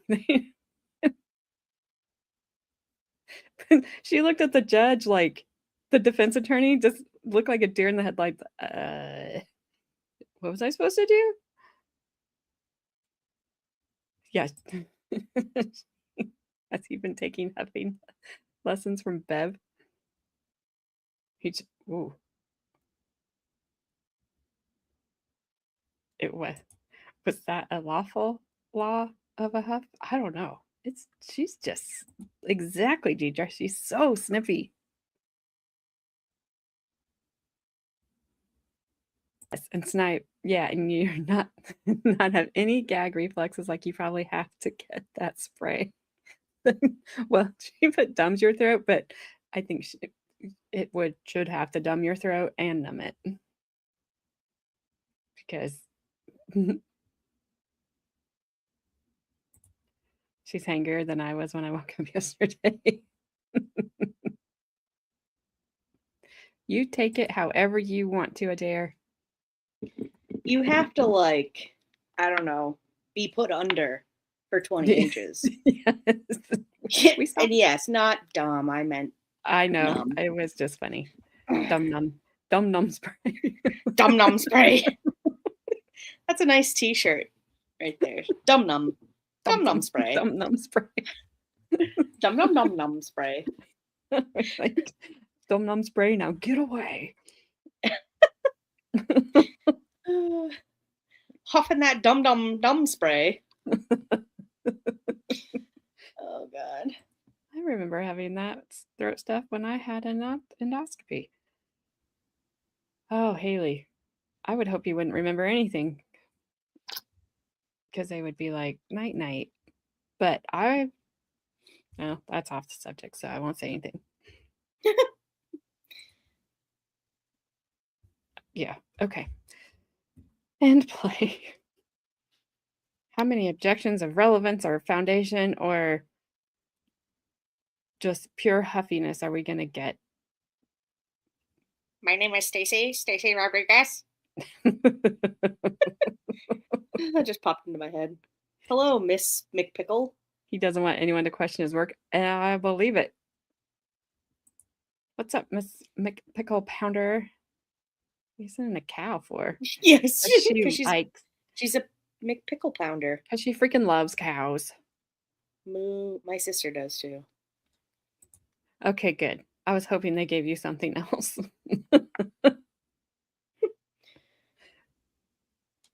That's.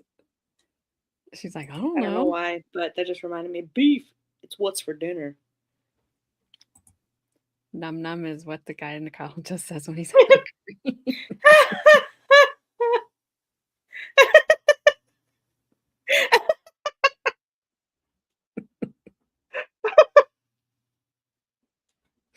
Oh God. I'm telling you, I should just change the name of this to Oops, Balls and Bum. Oh my. Oh my. It'd probably get a lot of views just from the Oh, for title, and they'd sure. be like, what the hell is this? Yeah. Did you It's like hear some about old guy talking about handwriting. Tricked ya. Gotcha, bitch. Gotcha. Did you hear Oh, about the God. gyno who asked if his patient wanted to be numbed? Oh, I got it. You're too slow. Whoopsies. I was too slow too. I didn't read ahead because it's sticky. Okay, now I'm uncomfortable. I doubt it. Yeah. I think I mean, you're with the here. name Sticky around here, you can't be uncomfortable. Sorry. Just sorry. Putting that out there. So all right, let's get back to the did your widget get sticky? Yeah. You see? Hmm? I said, you see? See what happens? I know. It's okay. I was waiting to see if he answered, but he didn't. So, all right, hidden play now. Defense and ask you if that those are included in the samples that you would have been provided by myself or Ms. Kananen's historical writing. Yes, ma'am. I'm going to have the senator's defense next. No objection. All right, those we received as defense 11.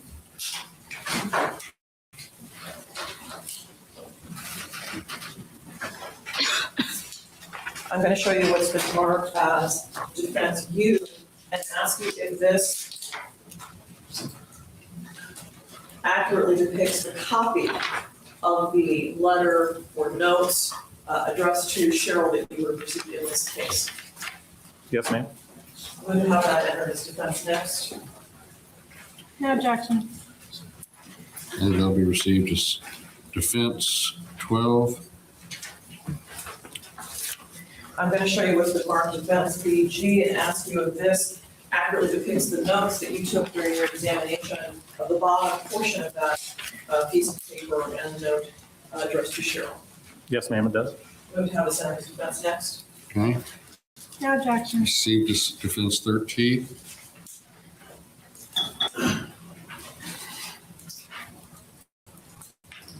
I'm going to show you what's been marked defense A, C, and S, and ask you if these accurately depict both a copy of the letter that you received and examined, the letter to Susan, and a copy of that same note with your results of your examination. Yes to both. Over here, defense T, does that accurately depict the enlargement of the copy of the photo of the check that you were given and the notes that you took related to?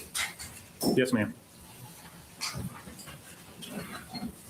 And what's marked defense R, does that depict the notes you took in relation to your examination of Richard Kananen's handwriting in comparison to the questioned writings? Yes, ma'am. I'm going to have these entered as defense next, and next. No objection. What was the first one?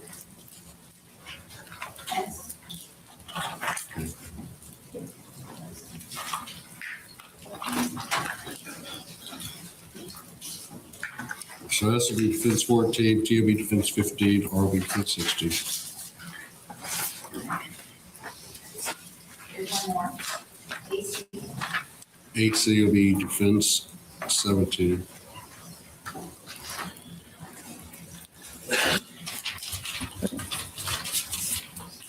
Mr. Vastrick, accurate, you've testified in criminal cases approximately 3 to 5 times. Yes, ma'am. And that in the area of forensic document examination, there are a number of other areas of inquiry other than comparing persons' handwriting, correct? Yes, ma'am. And those nations of the paper themselves, Yes. that would include looking for evidence of either age or origination of the paper or other identifying characteristics of the paper itself. Maybe not so much age, but other characteristics, yes. That would include investigating, and obviously any investigation as to paper would require an original subject, correct? Yes. That would include examination of ink and varieties or types of ink used to attempt to make comparisons, correct? More often than not, that's done by ink chemists as opposed to document examiners. That's a specialty area. And that would be done again on original documents, correct? Yes, it would have to be original. So for example, if you were given a document and there was a question as whether two people at two different times had written a particular writing, you might send that off to somebody else to do some chemistry to determine whether or not, for example, two pens were used. No, not in that case, because it would be a handwriting comparison as opposed to an ink comparison, because the same person can use two different pens and two different people can use the same pen. So the ink analysis would have no forensic value. Well, if what you were trying to figure out is whether somebody had written part of a writing at a later time, the fact that they wrote with two different pens might be relevant to that inquiry, correct? No? All right. If you were to want to, for any reason, determine whether or not multiple ink was on any particular page, that is not something you would be qualified to do, correct? I could do it to the extent of non-destructive tests. And that would require originals, correct? Yes. Another part of that field is looking for evidence of alteration or counterfeiting of documents, correct? Yes, ma'am. And in this age of technology, I would assume that that is becoming a more and more sophisticated area. Yes, ma'am. And also is an area that would require looking at the original documents. That would be a great help. There are times you can do examinations for alterations with copies, but for the most part, I agree with you, yes. Now, just to clarify, in this particular case, what we are calling questioned documents are the letter, the one-page letter purporting to be from to Susan from Stacey, correct? Yes, ma'am. The bottom half of a page which has a short note purporting to be to Cheryl from Stacey, correct? Yes, ma'am. Back of a check, the signature on the back of a check, correct? Yes, ma'am. And the hand-printed flyer that we just looked at, correct? Yes, ma'am. The knowns from Stacey would be the multiple pages that you had her write out, correct? In part, yes. And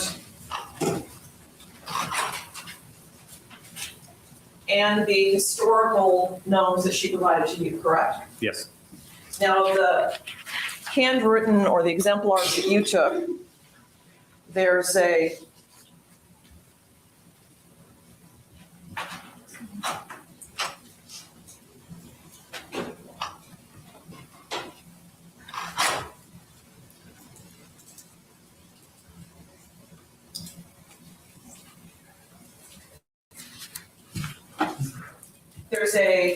on page 1, a list of names that you have her write up, correct? Yes, ma'am. And then there are 2 columns of letters that you had her copy or write the same letter next to that letter, correct? Yes, ma'am. And then there are 3 pages of names that you had her print, correct? Yes, ma'am. And then there are 1, 2, 3, 4, 5, 6 pages where you had her write her name across the top of a kind of a simulated check situation. You had her write her name on the bottom and on the signature line of that simulated check, and then you had her write her name, all of this in cursive on the back of that simulated check, correct? Yes, ma'am.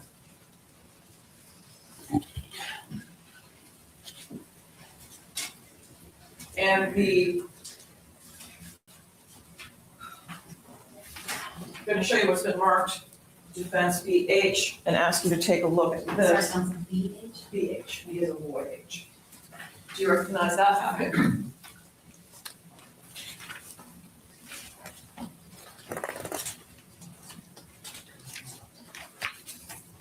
Yes, ma'am. And those are the exemplars that you took from Richard Kananen in the prison, correct? Yes, ma'am. I'd move to enter these as defense next. No objection. We received as defense 18.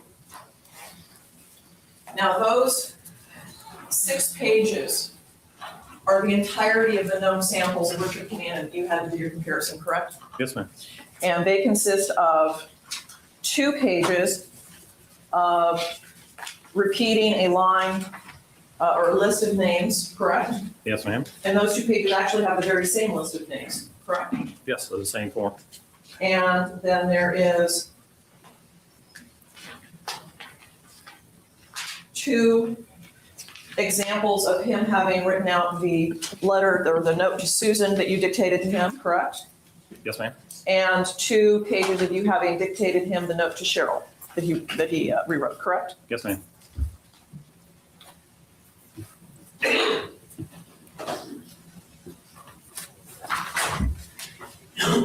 Now, there's a concept in your work called class characteristics, correct?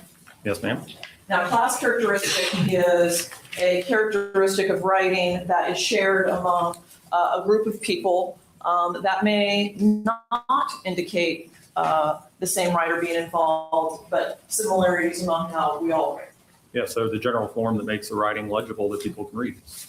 And that is separate and apart from the individual traits, which are traits that you find to be indicative of a particular person and therefore more important when it comes to comparing whether it's the same person who wrote 2 different writings, correct? Yes, ma'am.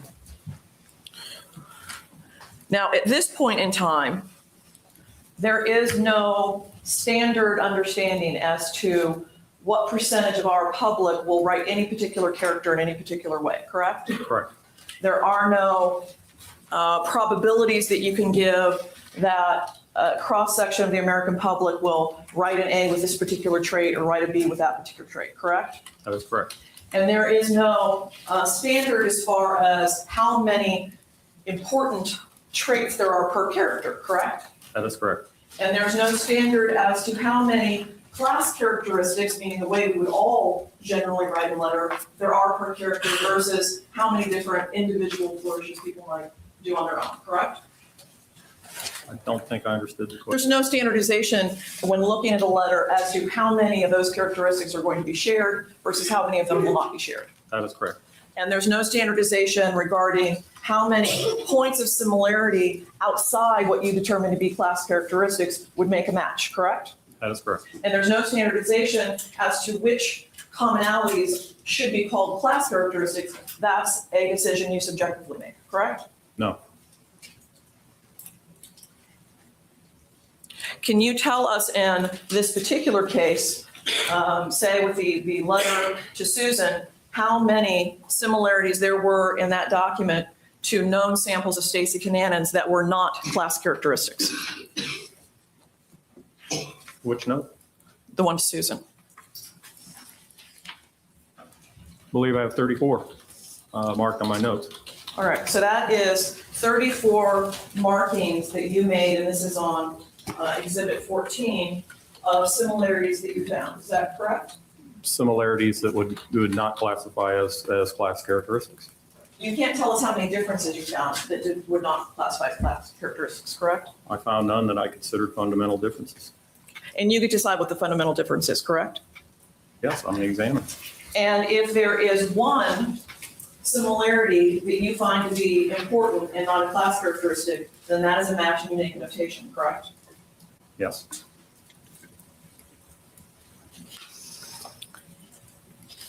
Of the, we'll call it the small s that you have notated in Susan, Can you tell us how many S's, small S's are in this particular document? No, Can you tell us how many different kinds of S's are in this document? no, Can you tell us how many different S's there are in this document that would have differences that would be outside of class characteristic? there were none.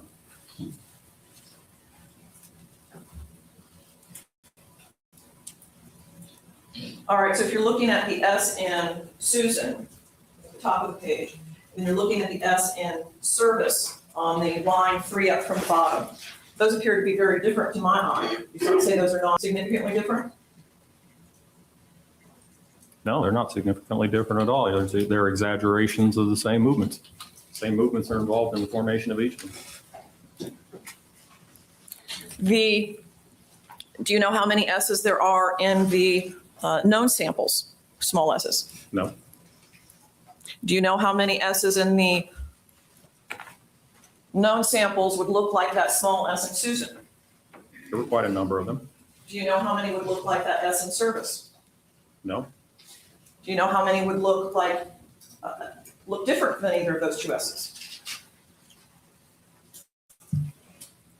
no. All I know is that there are a number of them that look the same in the knowns.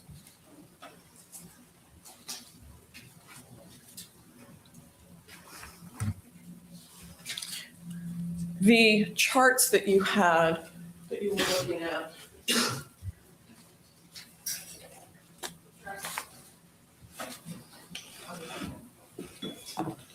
Might they be behind the note there? thank you, yes, they are.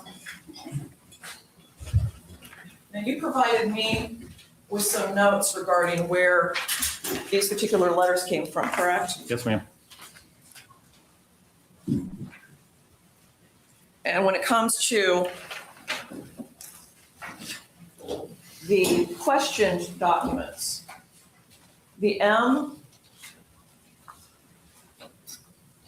these aren't actually in the same order that I have, but the M, the F, the I, the A, the N, the S, and the T all come from the Susan note, correct?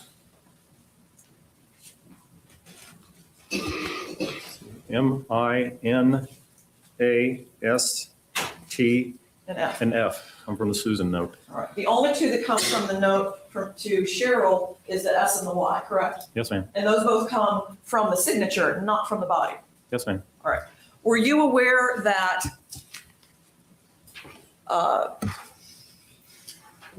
Stacey Kananen has never denied writing the Susan note? Was that information you would have been given? No, All right. Did you know that she'd been a witness for the prosecution for some time in the case against her brother? no, All right. So you weren't aware that she'd actually testified previously that she wrote the note to Susan? that is correct. I was not aware of that. All right. Let's talk about the check briefly. Were you aware that there was evidence that the check was cashed in person at a branch? There was actually, the check was actually cashed by the individual? Objection outside scope of direct, the relevance to his testimony. I'm asking him if he was aware, either he was or he wasn't. How's that relevant to this testimony? Whether he's aware of this case? Whatever he took into consideration in coming up with his, I mean, he either considered it or Go didn't. ahead. Did you consider any outside information about the notes or the writings in making your determination? Would you have had this outside information? I did not have it. All right. Now,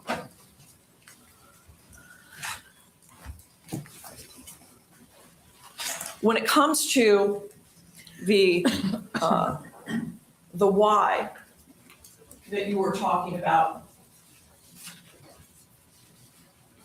you compared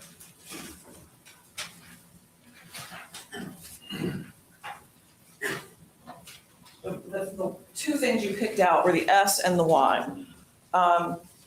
You would acknowledge that both Stacey and Richard write their S's, their capital S's, both in that manner, that cursive manner, and in the more ordinary simple double loop format, correct? Yes, And that of the samples that you had that you took from Ms. Kananen, she did not, she wrote her Y's with a loop back up. back up and across the tail up to the sky. Yes. And in fact, every single Y in the exemplars you took from Stacey Kananen has the Ys in that manner versus the manner that we're looking at on the boards. Well, you got one Y, the second one, which is more of a triangle, kind of halfway in between, but for the most part, yes. Okay. Other than that one that on page 2 of her exemplars that arguably angles left before it angles up, every single other one is a smooth loop back up and it's not, correct? For the most part, yes. This is more representative of what I found in the historic documents. So in this particular case, it would have been, you acknowledge, difficult for you to make that connection to the Y without having the historical documents, which included more casual notes and cards that she had written to other people, correct? For that particular characteristic, yes, that's correct. So without the historical documents, fair to say that you would not have made the connection that you made on these boards with the Y character, correct? I would not have had a similarity. That is correct. And that is certainly an example of you not being able to make a connection or finding a similarity without having adequate samples to go through, correct? It's just one characteristic that was not in the request specimen, but it was in the course of business specimens. All right. Well, of the 9 letters that you picked out to show us about, one of you picked out you would not have known about if it hadn't been for being provided with historical documents, correct? Yes. Now, then certainly it's possible that if you got that out of, call it a dozen pages of historical documents, if you had had substantial historical samples from Mr. Kananen, you also may have been able to make connections that you weren't able to make, correct? It's possible on a couple I would have. Yes. And I'm going to show you what's been marked. Defense 3, have you ever been provided a copy of that manuscript? No. Have you ever been provided any of the documents found in search warrants executed, in this case, written by Richard Kananen? No.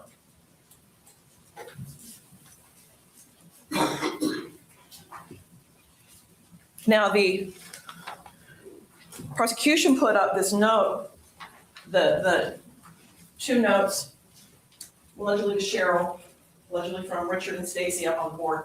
And you corrected her and you told the prosecutor that you only examined the bottom note, correct? Yes, ma'am. And in fact, you did your evaluation of whether or not Stacey wrote the 3 or 4 question documents many, many months prior to being asked to do that for Richard, correct? Yes. And you would agree that it wasn't the evaluation of the differences in Richard's writing to the question writing that led you to an exclusion. It was that you'd already picked a writer to the exclusion of all others, correct? Yes, that had to do with the strength of the conclusion. Now, I did conclude that there was evidence that indicated he had not written it, but to the extent of full elimination, you are correct. And it was based on the 6 pages of exemplars that you took and those alone, correct? That and the comparison with the known specimens I had, yes. Now, when looking at whether or not you believe Stacey wrote a writing, if you believe she wrote that, then your assumption and your belief is that you are comparing the natural writing of Stacey Kananen in the form of exemplars and historical documents, and the natural writing of Stacey Kananen in the form of those notes that were questioned, correct? I assume the first. I do not necessarily assume the second. You did not find any, what you believe to be evidence of disguising of the writing, correct? Correct. Now, when looking at the question of whether Richard would have written any of those notes, it would not be comparing natural writing to natural writing. The question would be, does he have the ability to simulate or forge those notes, correct? Yes. And so when evaluating his performance for you and giving you natural writing, it was really never a question of whether or not this was his natural writing. The question is he a good enough forger to fool you in a short note, right? And you were testing his forging abilities. No, I wasn't testing his forging abilities. I was obtaining a baseline of what his Natural writing. natural writing is, Okay. because if someone is going to attempt to simulate in the areas that they are unsuccessful with the simulation, in other words, areas that if I was to find differences between Stacey's writing and the question writing, those would be areas that if the document was forged, his natural writing would be showing up, and that's where I would be concentrating on looking to see if it was his writing. Well, you'd agree that some forgers are better than others, Yes, and you'd agree that some are very, very good. yes, And that most things that you look for when looking for forgeries are in some way related to the effect of the forgery on the paper itself. Well, for example, tell the jury what you look for when you look for a forgery. I look for discrepancies between the question writing and the purported writer. I look for evidence of slowness of execution. I look for areas where writing might start and stop, and I would have great variation in spacing, line spacing, what have you. I would look for lack of interletter variation, because I would expect if they were learning to write a letter a particular way for purposes of simulation, I'm going to see that throughout the writing, and I'm not going to see variation in the question writing. Well, one of the things you look for is a lack of smoothness to the line, correct? Yes, And that is certainly more easily discernible in an original than a copy, correct? more easily, but it's certainly not impossible to see in a. And the quality of the copy would have a lot to do with whether or not you're going to be able to discern that in a copy, correct? Yes, And one of the things you're going to look for is consistent, heavy pen pressure, correct? Or ink pressure. that would be one characteristic, yes, And that's certainly more easily seen in an original, correct? yes, And the worse the copy, the harder that's going to be able to discern, correct? yes, And you're going to look for blunt initial terminal strokes, correct? yes. And what is that?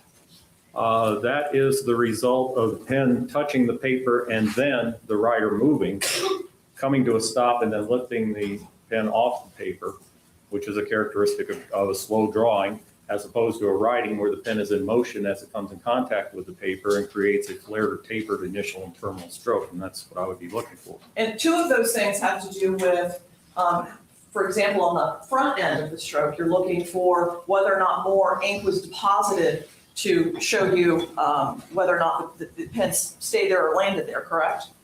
Well, that's one thing you can look for, but a lot of pens deposit a lot of ink right at the start anyway, no matter how fast you're going. So it's probably easier to see in the terminal strokes than the initial strokes. And in the terminal stroke, you're looking for variations in the tapering of the ink. Well, you're looking for tapering as opposed to a blunt, it'll almost look like a dot at the end. We call them post holes because under the microscope, they kind of resemble a big post hole with a lot of pressure in it.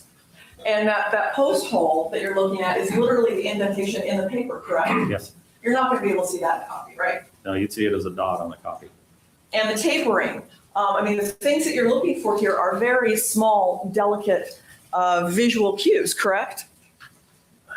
To some extent, I see tapering in the copies of the correspondences here now with the check. Yeah, definitely. That was a problem with the check, but not with the notes. Well, you're not going to see tapering in these copies that is, for example, as light and thin as the lines on paper, because those lines on that paper didn't show up in those copies, right? You may not see it as well, but overall, you're going to see it. All right, It's well- there. That's very discernible. Every single mark on those originals that is thinner and lighter than the lines on that lined paper did not show up in the copy, correct? I didn't say every single. I'd say you'd see a pattern of it. Every single one, no, they did not show up. In fact, none of the lines show up. So if it's thinner or lighter than the lines on that paper, you were not able to see it. Oh, I'm sorry. I understand what you're talking about now. Yes, that's correct. You were specifically requested not to look at the top note, correct? Not to make an examination of the top note, yes. All right. So here we have a note purportedly to be to Cheryl from Richard. Your Honor, I would object to her misstating the evidence since there's been testimony as to who wrote that note.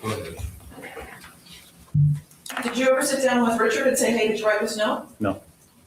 Because then you would have had yet another unforced example of his writing to actually look at, wouldn't you? Yes, But you didn't do that because you were asked specifically not to examine this note anyway, correct? that is correct.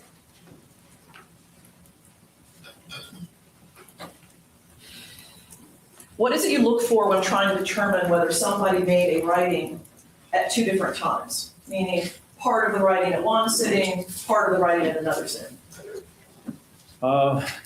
Difference in size of the writing, different in alignment patterns. If I had the original, I might look at the pen pressure to see if that changed appreciably. If there is overlap where you would not expect overlap, would that be an indication that there may have been a portion of that added in later? That would be possible if the sequence of stroke number one could be determined and that it was the entry that should have been done earlier that was done later. Because if someone adds something at the bottom, well, if it was done at once, the last entry would have been done at the end anyway, whether it was done immediately at the end or done sometime later, doesn't matter. Certainly that is that an examination that you've been asked to do in the past? I've been asked to make examinations of sequence of strokes to determine which came first, yes.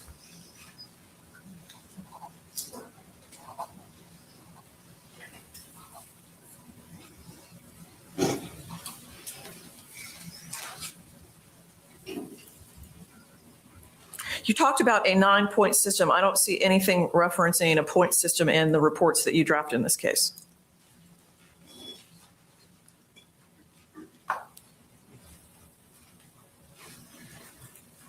Well, it's very generally referenced on the first sentence on page 2, where I said the examinations are conducted in accordance to published ASTM standards within our profession. And the terminology used and the definitions of those terminologies are part of the ASTM standards. But I did not specifically direct that to the terms I used. And you indicated before that your term highly probable relates to a 8 on your 9-point scale?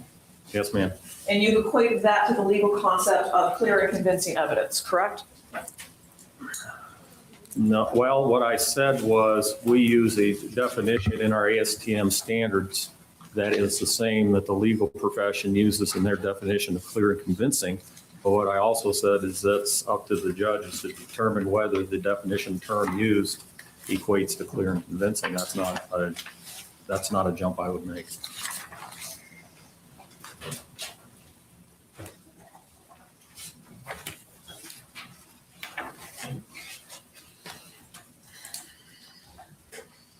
You would agree. I'll try to get her before she starts talking again. Sharon, take care. Take care of your daughter. Your truck is replaceable. Your daughter is not. Not that you don't know that. But she's got a good mom. Going to watch over her all night and get her looked at in the morning. So hopefully everything is fine. Ash, thank you so much for being a member for 3 months. I appreciate it. Sticky gifted 5 memberships. Thank you so much, Sticky. John and Sabrina Fannin, 817, north of Boston. I think it's, I'm going to, Ryan me or Ryan me. I'm not sure. Sorry if I said that wrong.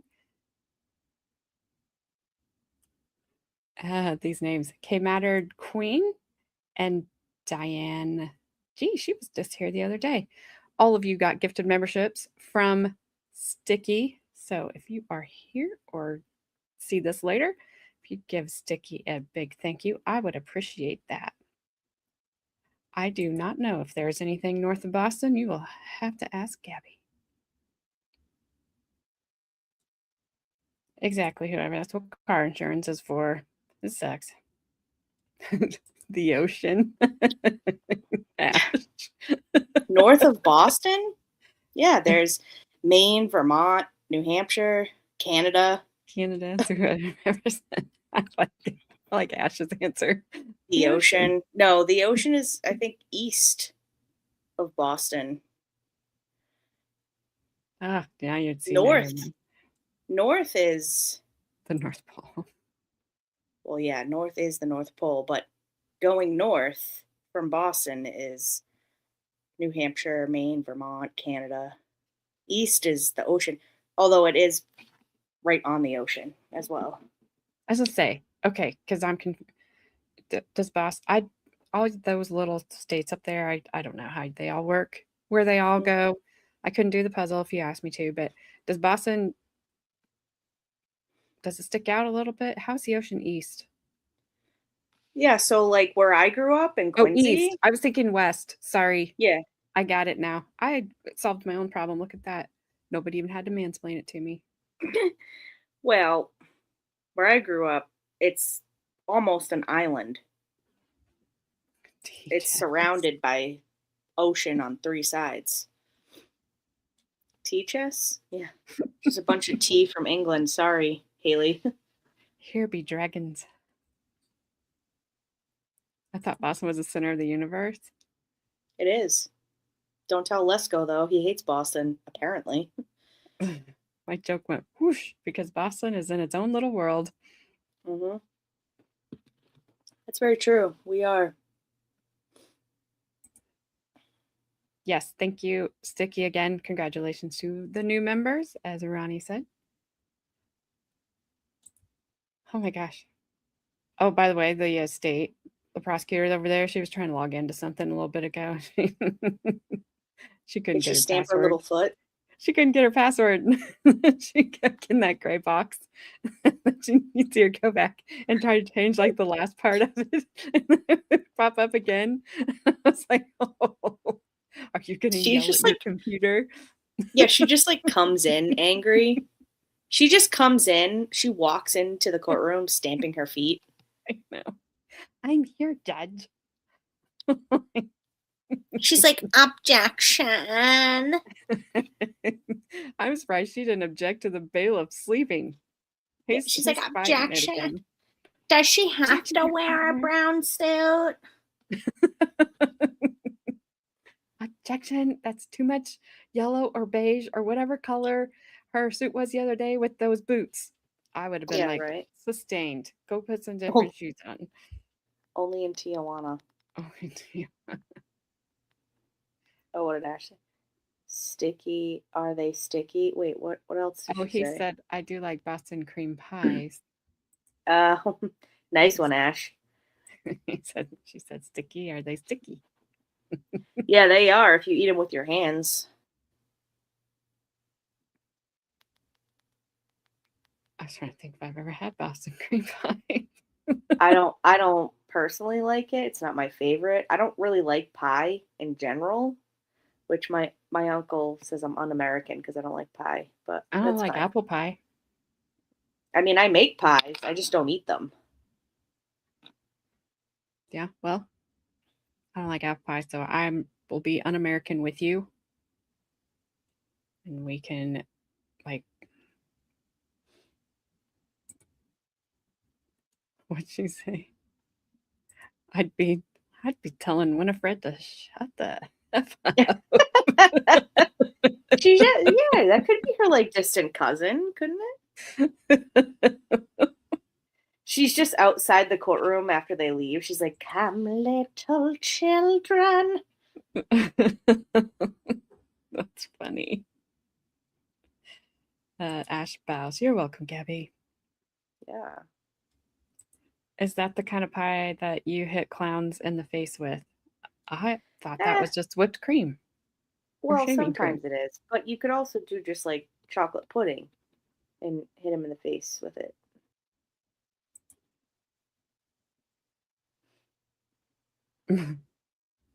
Wait, what? What had the Indians done to have them throw the tea in the harbor? It wasn't ours yet. We hadn't paid for it.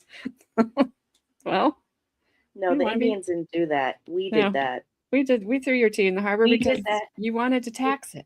We said no. Yeah. No, they wanted to tax us, so we threw the English tea in the harbor. That's how you Haba. really pronounce it.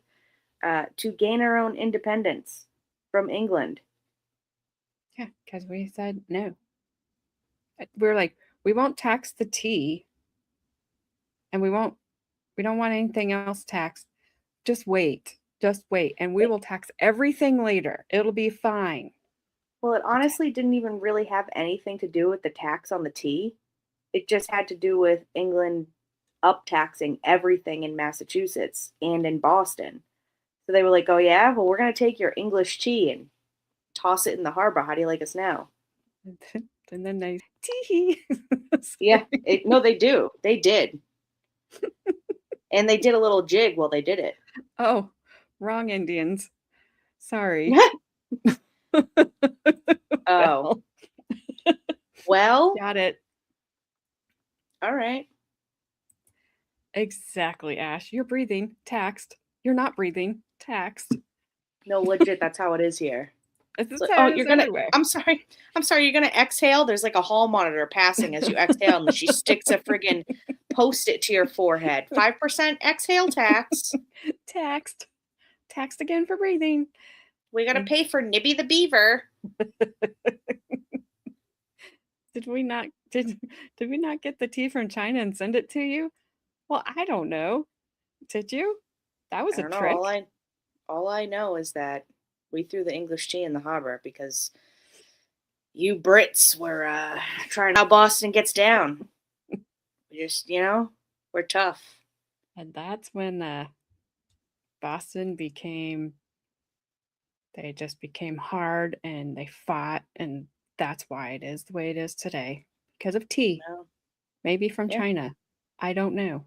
Or It probably dotted went from Indians. China to England and then to England to Boston. They always talk about all the tea in China. That's very true. They True. do. That is true. Cracker. Faux apple pie is good though. I have never Yeah. heard of that. And if it tastes like or has the consistency of baked apples, I don't even know what that means. I don't Cracker, either. faux apple. Cracker, fake apple. It was the tea was delivered by Amazon. Bastards. That's why we're called New England. Hello, people. Wake up. Oh, thanks, Mr. Just to mansplain it some more for you. Boston's new name, Joey.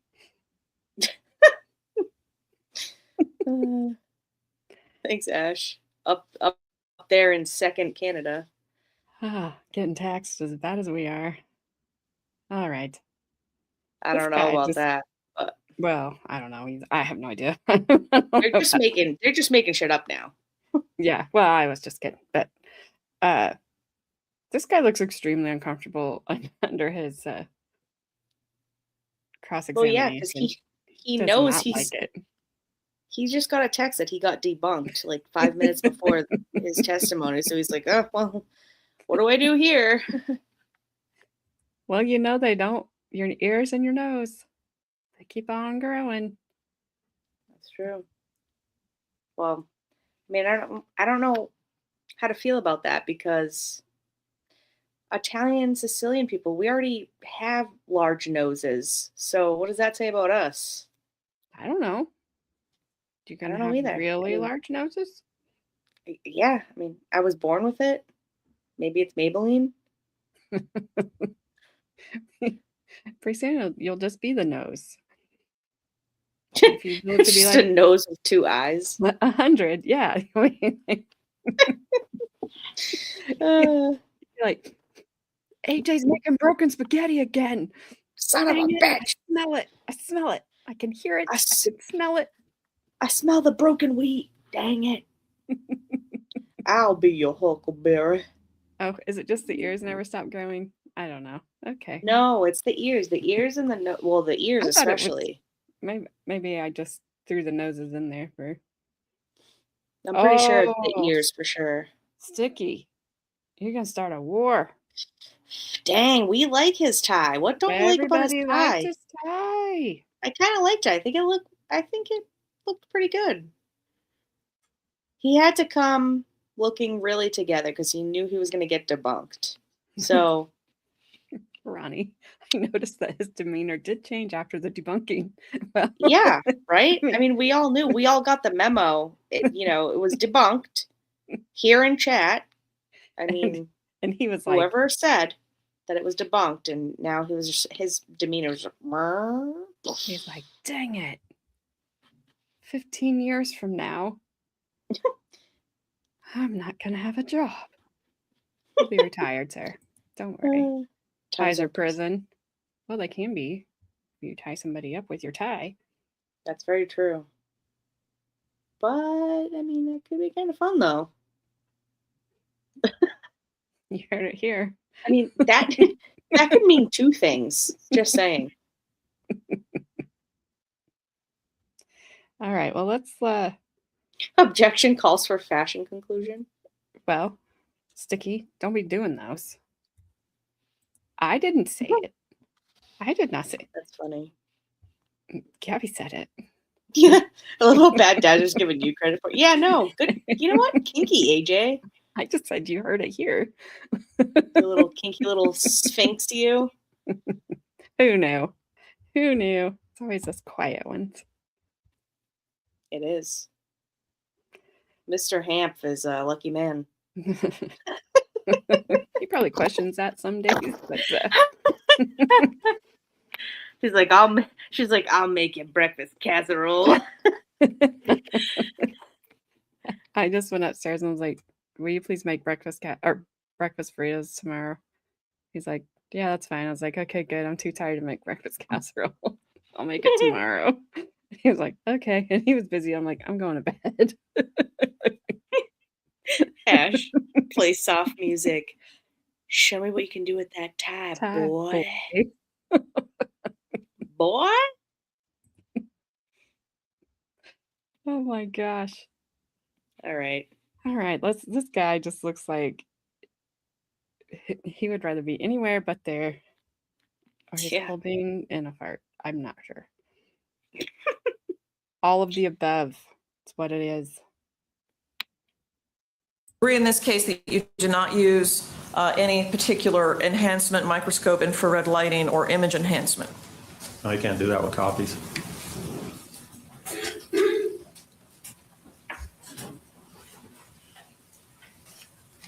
You have some training in the effect of drugs and alcohol on handwriting, correct? Yes, ma'am. And that's not something that you saw in any of the question writings that you examined in this case, correct?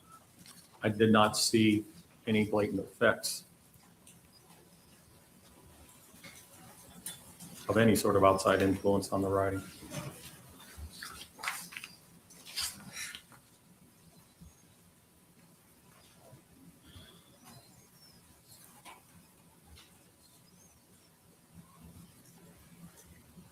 You would agree that people also write differently over time. Yes, or can.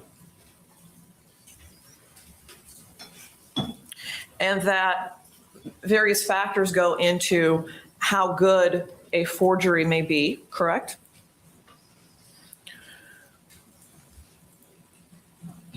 I don't see the relationship between time and the quality of a forgery, no. Well, the ability to, for example, practice would make somebody potentially better at forging. Yes, The ability to have time to complete the forgery, correct? yes, The ability to practice multiple times would have an effect. yes, A person's natural ability. Some people are just going to be better forgers than others, correct? yes, Having samples on hand to practice one would make somebody a better forger, correct? yes,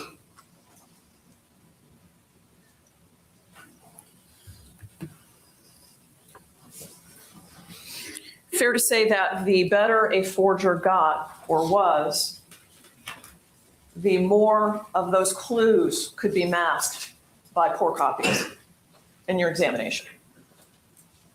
to an extent, yes, And that a shorter writing is easier to forge than a longer one. yes, And that some writers are easier to mimic than other writers. yes,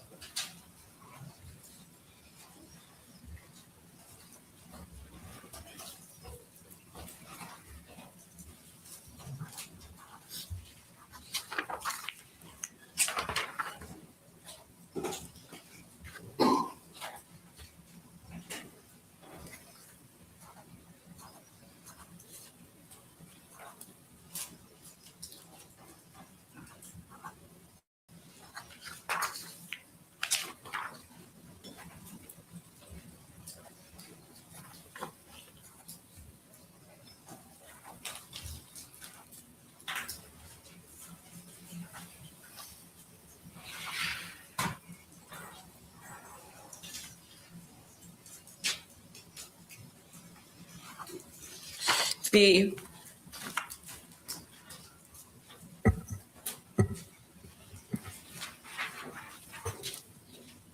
so we entered 15. These are the notes that you made in relation to your examination of Richard's writing, correct? Yes, ma'am. And in order to do that, you simulated letters from the question samples, and then you simulated examples of those characters from Richard's known writings, and that's what's in those two categories or columns, correct? Yes, and it's very obvious. That you're good at simulation? Those would be very good examples of some poor line quality. And how, Some poor line quality as far as your writing? yes, Okay. even in the copy, you can see it.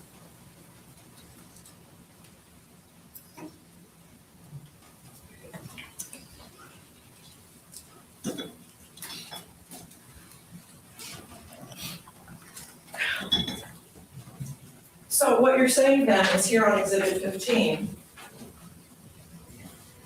you believe if you were examining your simulations, you would detect forgery because of the line quality. I would detect slowness of execution. That doesn't necessarily mean it's forgery, because if the person naturally writes slowly, you're going to have evidence of slowness of execution. But I do see evidence of slowness of execution in there. Okay.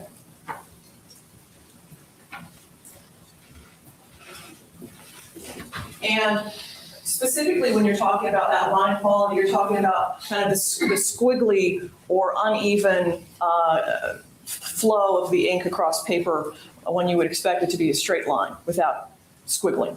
Yes. Okay.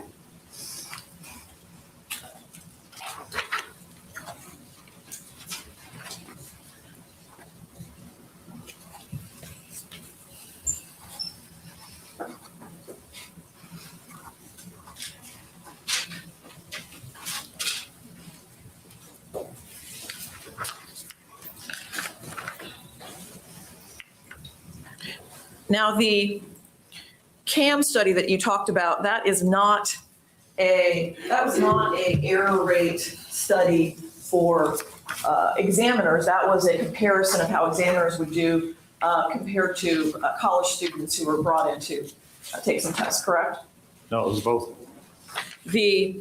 When you talked about before the differential in the number of errors of false positives being made by the experts versus the students, you're aware that there's some controversy regarding that research study.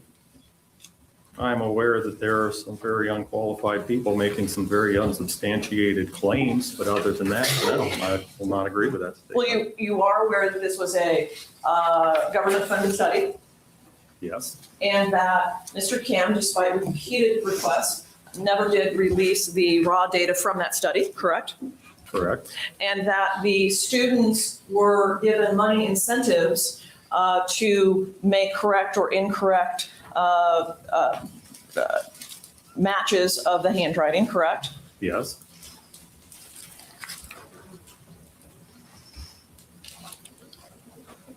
Now, the proficiency testing that you're talking about, did you take the 2009 Collaborative Testing Services Incorporated testing competency test for that year? no,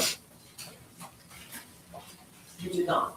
that's correct. Did you ever go and look into the error rates related to the test that was taken that year? I've heard some rumblings about it.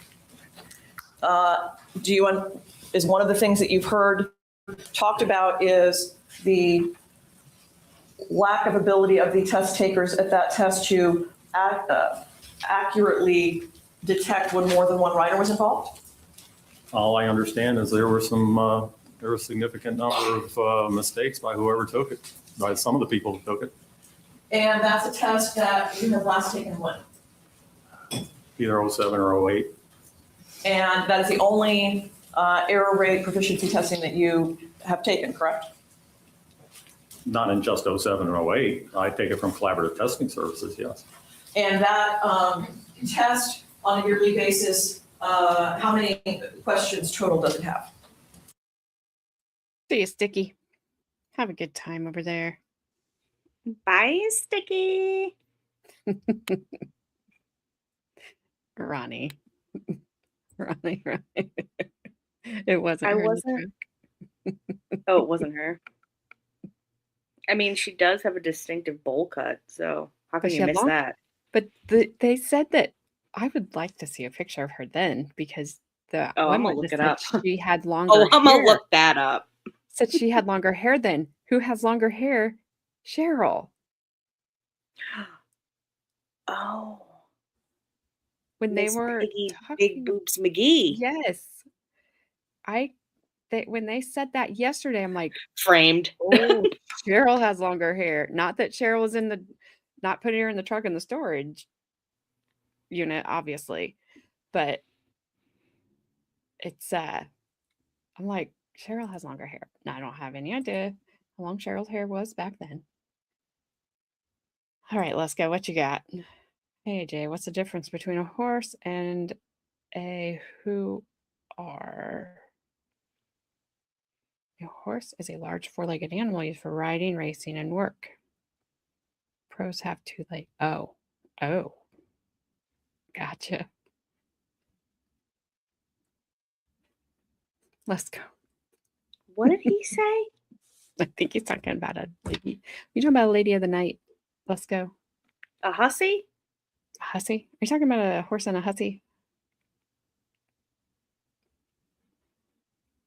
That you have to send way more, like a higher super chat for us to read something like that.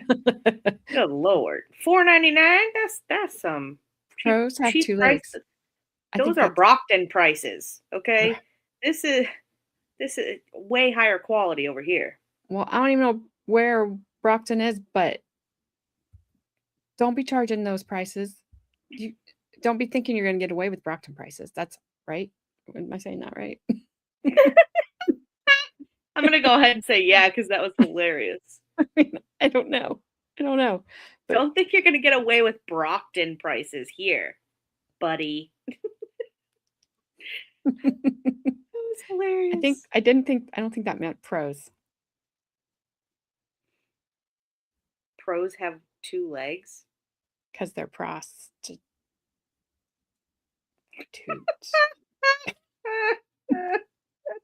I was gonna say you were like they're pros, and I was like aesthetics, prosthetics.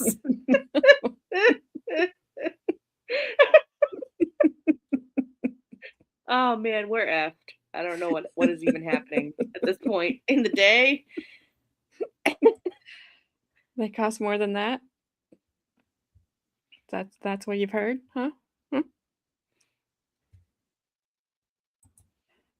Telling you it wasn't her. Why do you think the booby sister is sitting in court pouting? I Oh, would I think love she'd be that. smiling because she's on trial. I love that Ronnie calls her booby sister. I know, it's hilarious.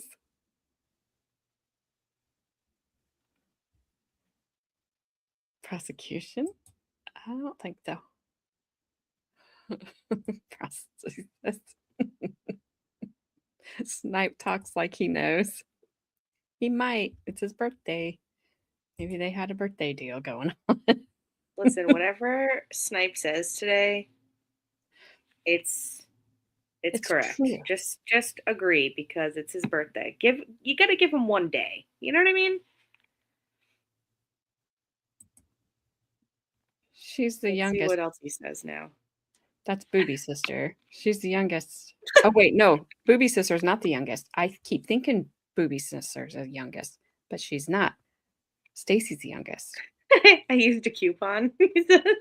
Oh, he said I could use a coupon. I don't have any. I'm fresh out. Did you get a coupon book? Remember those? Do you remember those? When you're like in elementary school and you make your mom a coupon book for like Mother's Day? Yes. It's like, here's a coupon for 2 hugs. Yeah. It's like washing the dishes or Green stamps.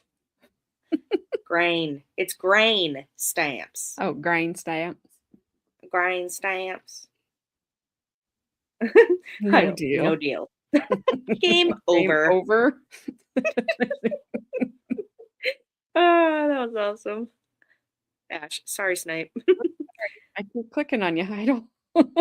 Game over, game over, game over. I guess the game is I over. just really wanted you to know. Game over, Snipe. Uh, oh man. All right, here we go. This guy. I can't stop staring at him. He reminds me of somebody, and I don't know who it is.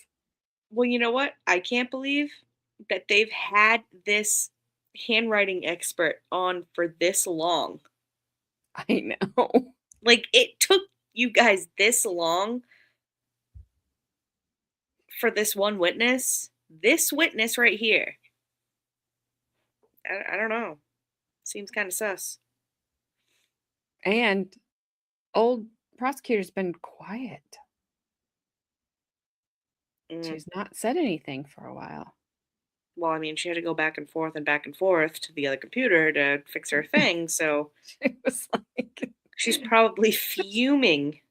stop making us change our passwords. I just keep changing the numbers at the end of it, and I can't remember what I did. Yeah, and it's like, reset your password. Your password cannot be password. Yeah, I hated it. When I worked in the pharmacy, when I worked at CVS, we had to change our password like every 90 days. And then they got Ugh. wise, and they were like, you cannot just put numbers at the end. I was like, oh. So annoying. Or So- I hate it when they like reset your password. You reset it, and it's like, you can't reuse your old password. And it's like, yeah, but I made one letter capital and the other one didn't have that one letter capital. So technically it's not the same. Unbelievable. You are not going back to the Hall of Shame. So that door's closed No. because you don't belong in the Hall of Shame. Ash, I don't know if you know this, but I have no shame and I probably should. And I just don't. It's just not in my brain to have shame. So if I don't have it, there's no Hall of Shame for you. That's right. Stacey's family think they got back rubs, not hugs. Ooh. Gross. So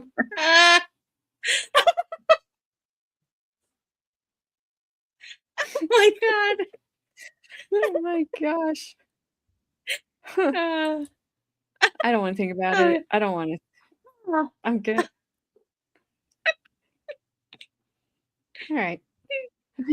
I'm hitting play again. Okay. I have to go wash my eyes out with bleach. Ew. Snipe. No. I'm gonna have to like pour bleach on my head for my brain to clear up now too. I'll send you something in Discord, Snipe. Oh my gosh. Happy birthday. Back rubs from the front. Those are the best ones. This is why I love Ash. Oh, I love you, but Ash. not from your dad. Not from your dad, Ash. Please Oh say no, that. yeah, not for Not from well, your dad or your mom. technically it could be from Daddy, which we've had this conversation before, Oh. but not your actual biological dad. Ah. What did Bad Dazzler say? From the big Ashinator, B, I'm not in here. as long as they're not family.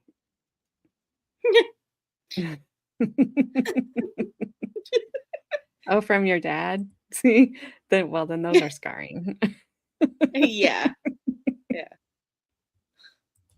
Ash is Alright. like, if it's from my little baguette, yes. Yes, but that daddy's okay. But not my dad. Ronnie, that bad Dazzer. That's nasty, but funny. Oh, you better hit play now. You're never going to bed. Yes, okay, I'm on it. Oh my gosh. I think it's one question. And your belief in your error rate? As far as I know, I've never made an error. Well, there was at one time, was there not, when you were prepared to testify at a trial, that a certain person was not the author of a document, and you had your mind changed by the other expert who happened to have additional or alternative samples than what you had. I was prepared to testify that there was evidence that indicated that they did not write it, which is a very limited disassociation.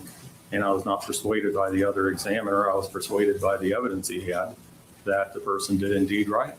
And because he had different samples than you had. Yes, And if you had not had brought to your attention samples that you did not have, you would and were prepared to go in and give an erroneous, qualified disassociation, correct? that's correct. So if there is a particular letter in a question sample that matches to what you determine to be a significant degree in a known sample, then that would be a match as far as you're concerned. That's a little bit of an oversimplification, but to some extent it works that way. And that would be despite or even if the known writing showed that character being written in a different way 20% of the time Sure. or 50% of the time Of course, it doesn't take away from that 20 or 50% that match. or 90% of the time. That's correct. And then if there is a dissimilarity that is fundamental, just one, that is supposed to negate there being an identification or a match, correct?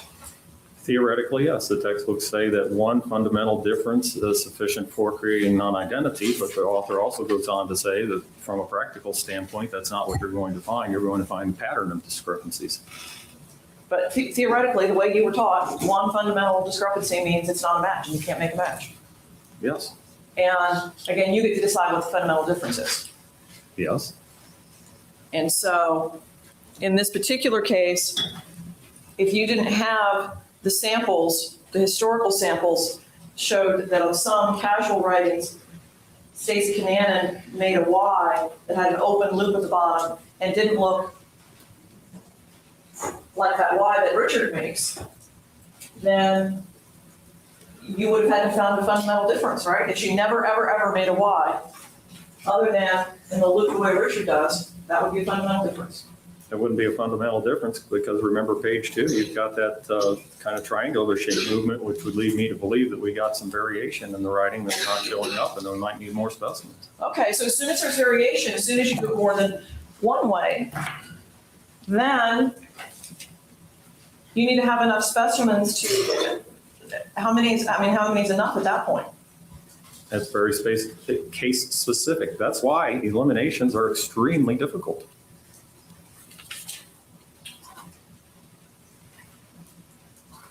You don't have that problem with identifications. So I would disagree with the last part, but it is a subjective determination of the raw data based on our experience.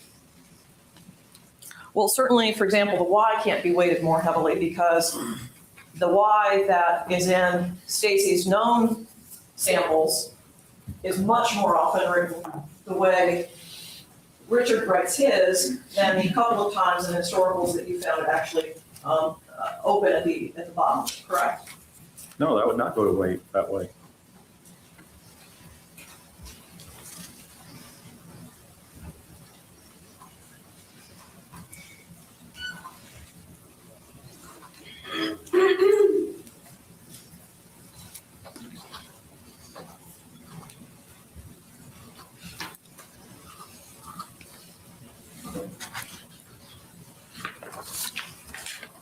Just tell us how much longer you're going to be. Not very. I'm only asking this, some people probably get it right. That might actually help me narrow it down here. What? We'll take the 15. Sure. All right, let's take a Sure. 15-minute break, please. Be back here at 20 minutes. It's actually got 14 minutes finished. Thank you. Mr. Vatrick, just a handful of points I want to go over.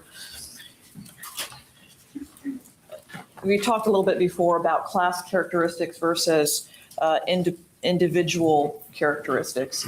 Since you presumably haven't been there when most of the people who's writing you examine were taught to write.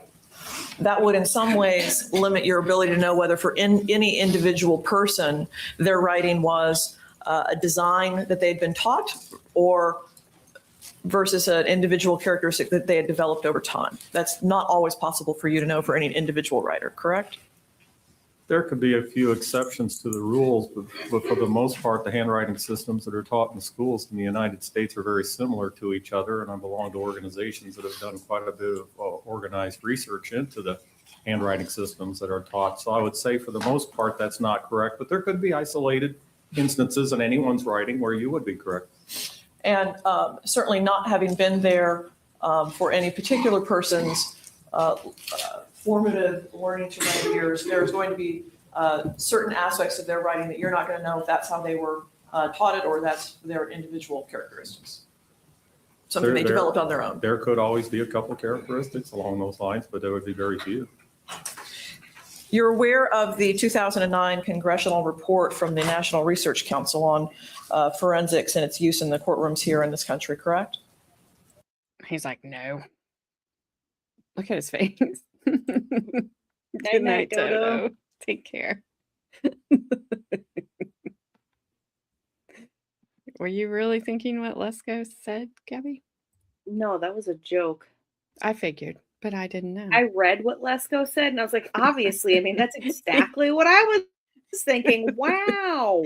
He was just trying to see if he could get in the, because whoever's just trying to use the appropriate terms here, and that one just comes flying right in. Well, it had to be approved, but Technically, I did approve it, but technically, Lesko, you should have used eat gluteus maximus.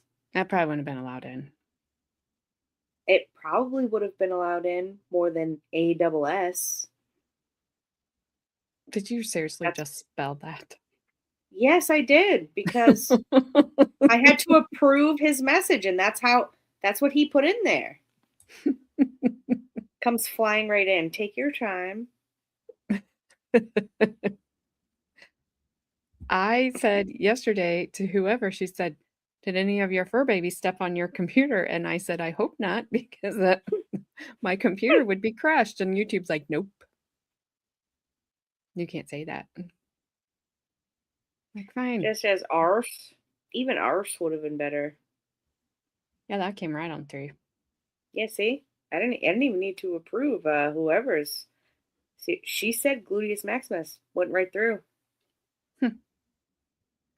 YouTube would probably remove it. And they're like, no, we wouldn't. If you say, hi, hope you had a good day, we'll be like, no, you can't send that. Yeah, they'll just be like, I was blending fruit in my blender the other day. Wrong. You weren't, because YouTube said you weren't. You weren't, Blender. Not it, Dad. Say gluteus maximus. Say it again. Gluteus maximus. All right. Let's see how this he answers this question about the federal government. He just looks very sus about it.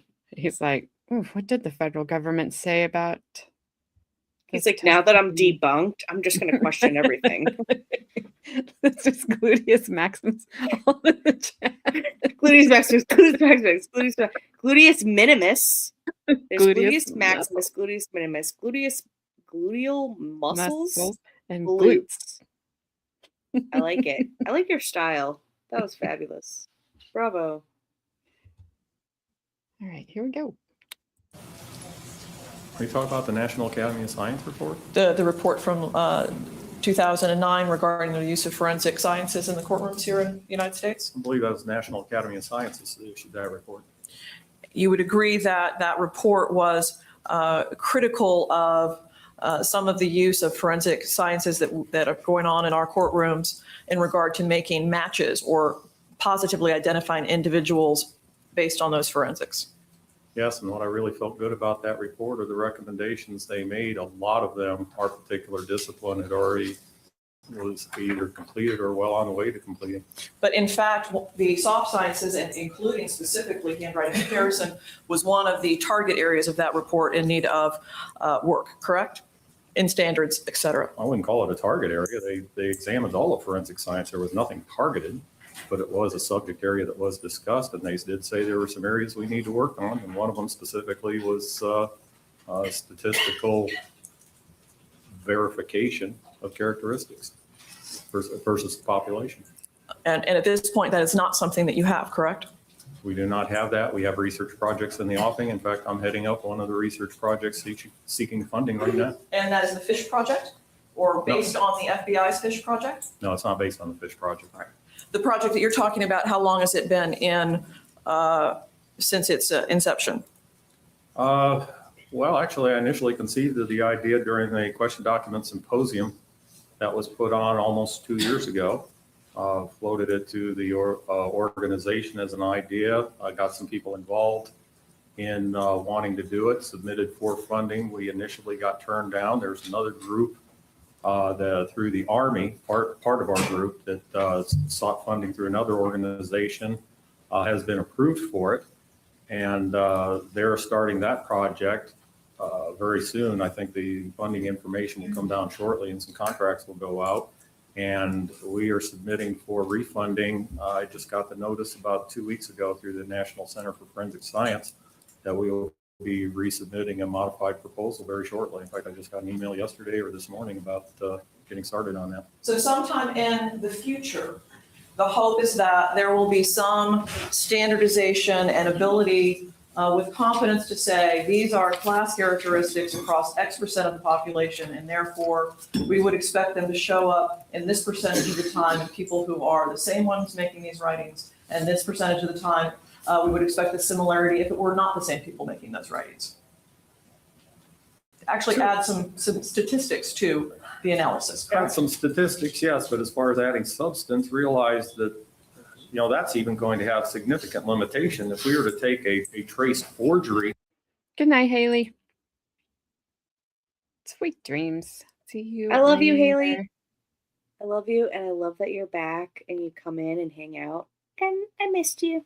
That's Me it. too. Me too. Ditto. Yeah, he's going to show all these statistics and stuff about writing in the future, and then I'm not going to have a job.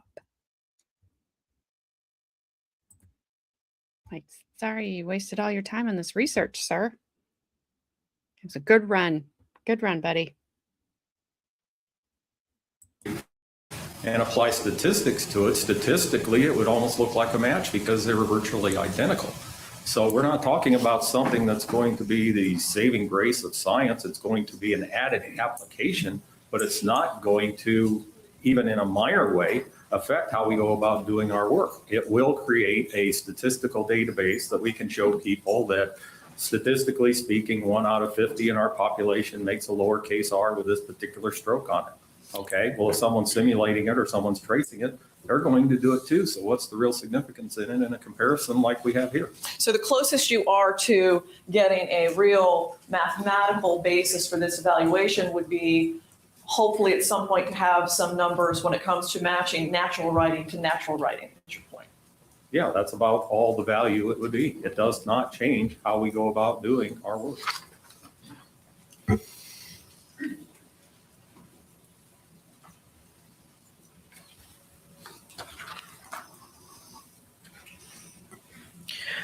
Part of the reason that you treat signatures differently, and you do treat signatures differently, correct? You treat them almost as a separate writing when doing your evaluation, correct? Yes.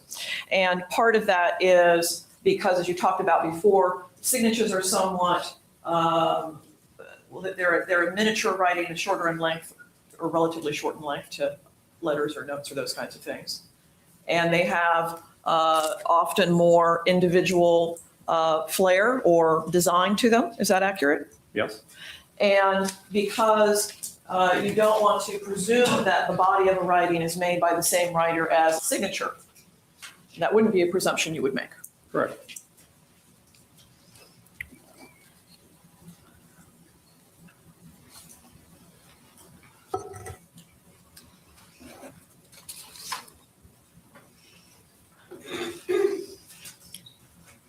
Just one point about the S's that appear in your PowerPoint.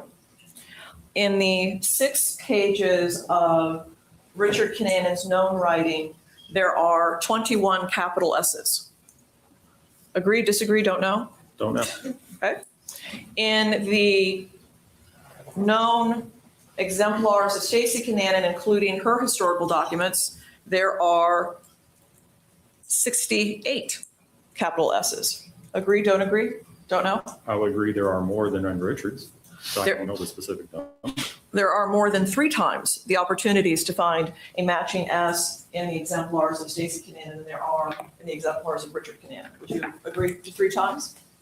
I don't know if it's 3 times more, but if it is, there are 3 times more letters with which to make the comparison. That doesn't mean it's going to be 3 times more to find one that mysteriously matches that shouldn't. I don't have anything else. Ms. Wilkins? It's kind of sensitive about this being a subjective decision. Is this a qualitative analysis? It's a combination of qualitative and quantitative analysis. And can you explain how that is to the ladies and gentlemen of the jury? Well, what that means is there's some characteristics that are, through our experience, have determined to be more unique than others. And we talk about doing the statistical work. Over the course of years, we have a body of experience that we build up that essentially we are applying the statistics of our experience to this examination. I might find a characteristic that I say, I've never seen this characteristic before in my 32 years. That would sure seem to me to be a much more significant characteristic than, say, the initial stroke of the uppercase A, where it starts inside the body. I've seen that quite a number of times, so there would be less weight put on it that way. And as a result, there's more of a qualitative effect to this one letter, say, that I've never seen before. And more of a quantitative effect being the body of everything. Am I finding the similarities throughout the writing? Am I finding any evidence of slowness of execution, or am I finding no evidence of slowness of execution? Or am I finding evidence of a normal speed of execution? And when I look at it as a body, that is the quantitative aspect to the examination. Am I seeing, is everything fitting into the one pattern, or am I seeing a little bit of similarities, a little bit of differences that really don't tell me one thing or another, such as the poster that we had. And in that case, I had to say, I don't know, because that's what I found in that one. But in these letters, I found consistent similarities throughout, lack of what I considered to be fundamental differences. I found characteristics of normal speed of execution. So I found everything I would expect to find in a genuine writing. I found no evidence of simulation. I found no evidence of tracing. Judge, I would object to the narrative nature.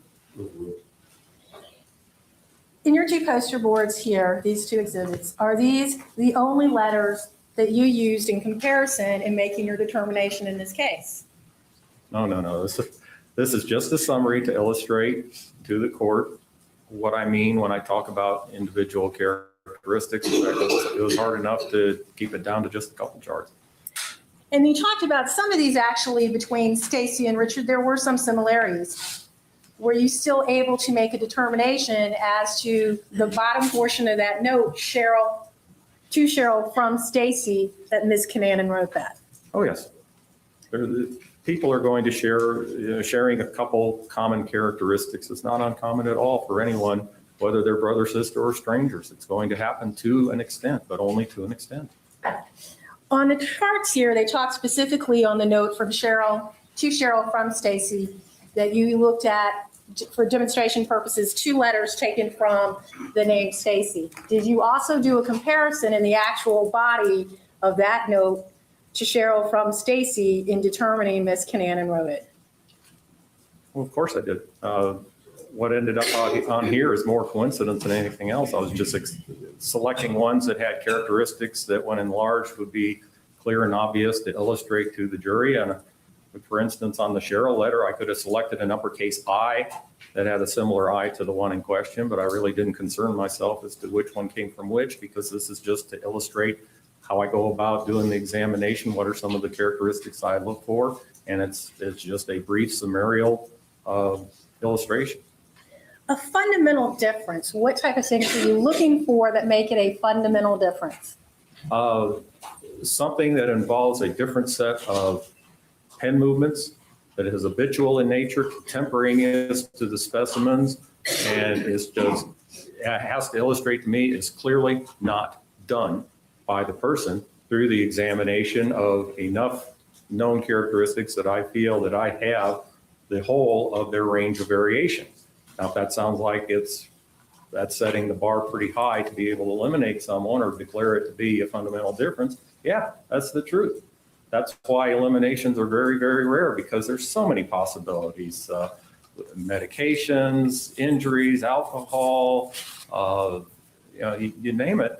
Anything can, outside influence can have effects on writing, and you have to take all those into consideration. And if you're going to go to the extent to say someone did not write it, the most common reasons for that are going to be that you identified someone else, or they just do not have the writer's skill level to write something that well. But other than that, you're going to have to eliminate all other possibilities and say there is no way under any circumstances that this person could have written that writing. You talked about the blatant effects of alcohol or any type of drugs in these writings. What do you mean by looking for the blatant effects? Looking for something that is discernible as far as distortion.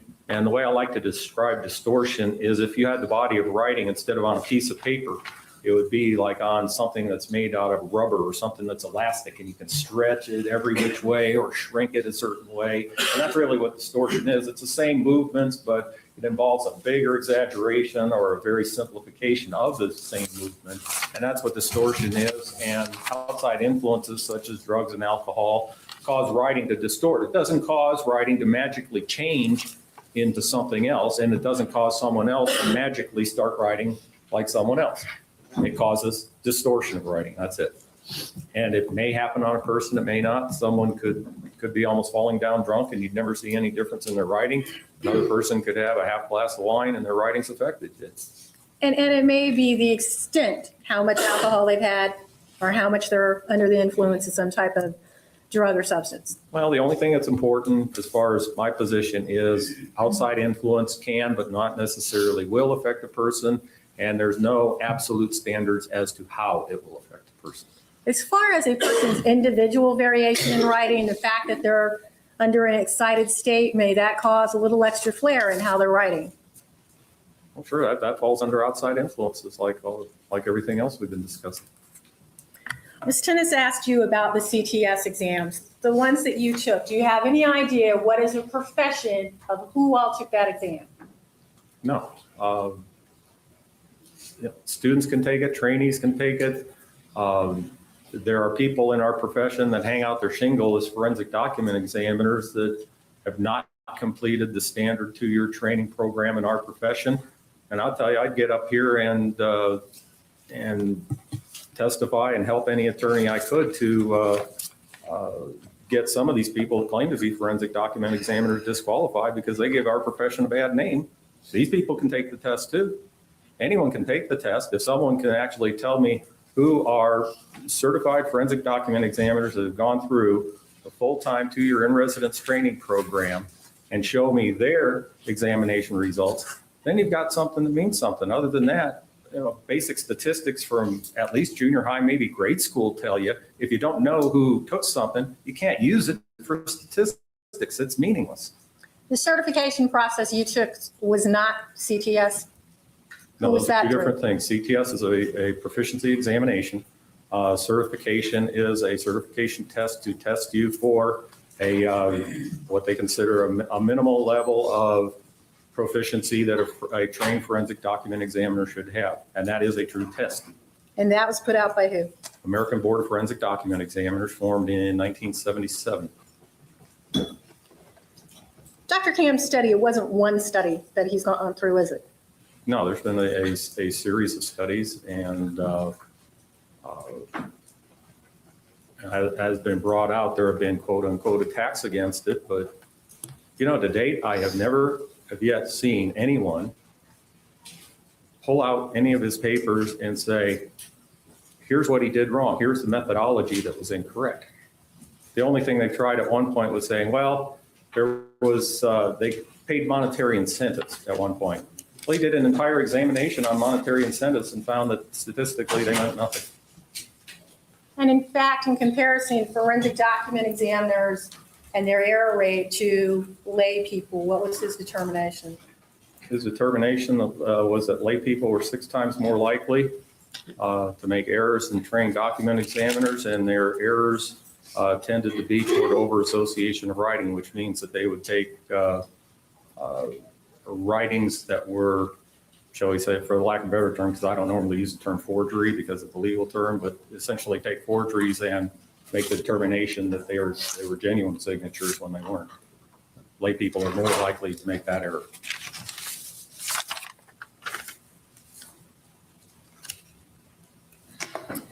As far as the questioning on people write differently over time, is that necessarily so? No. You talked about the recommendations that had come out through this report. What type of things has forensic document examiners have done to work with and tighten up their science? Standardization of methodology. Through ASTM, we've been publishing standards in our methodologies for years. They've recommended a strong certification program for all forensic scientists. As I said, we've had one going since 1977. They've recommended that there should be standardization in terms used in our conclusions. We've had those for somewhere between 5 and 10 years now. So this is one area we're pretty proud of because we're ahead of the curve when it came to the NAS report. I have nothing further.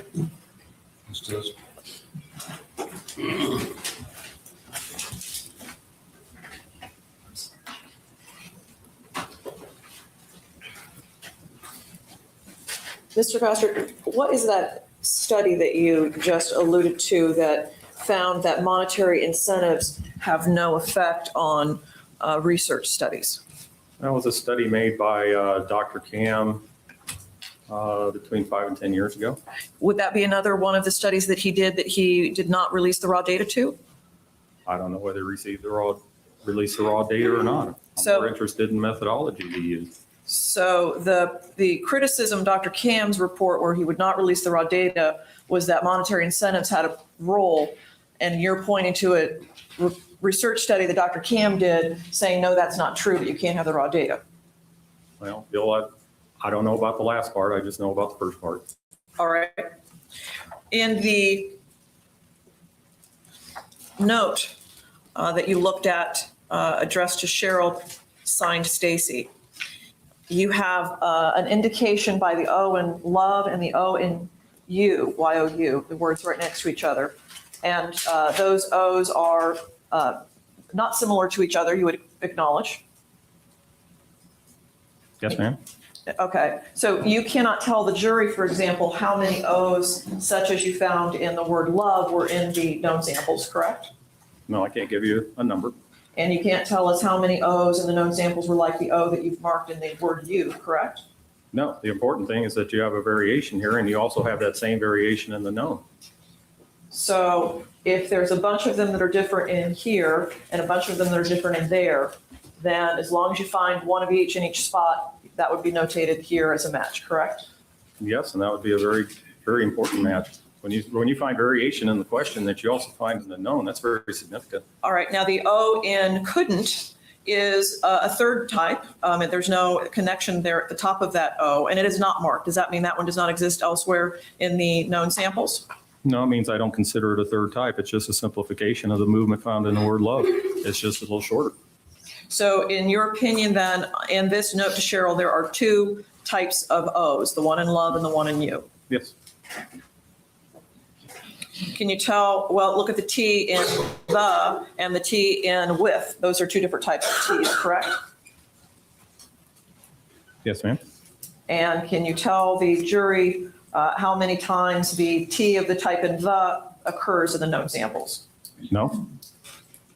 There's a third kind. If you go down to the third line, the T in take apparently has a tail there at the front of it. That's unlike the other two, correct? Well, it's actually more like the one in the, just has a little added stroke as it was coming up to start. It's a stroke created by the pen touching the paper before it was actually in position to start.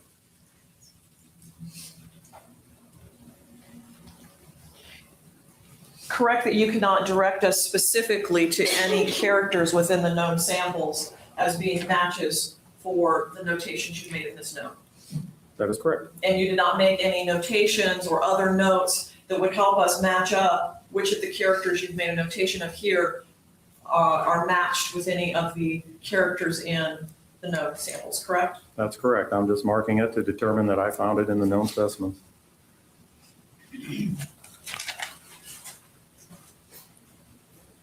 I'm going to show you what's been marked as defense, the I. You had B as a boy, I. And I believe you made a comment that I didn't pick up on earlier.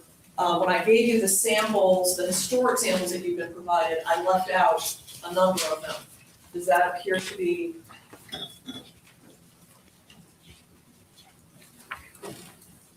Complete packet of samples, historical samples you would have given. Does appear to be, yes. And then how that is, that's I'm next. going to show that to the state first.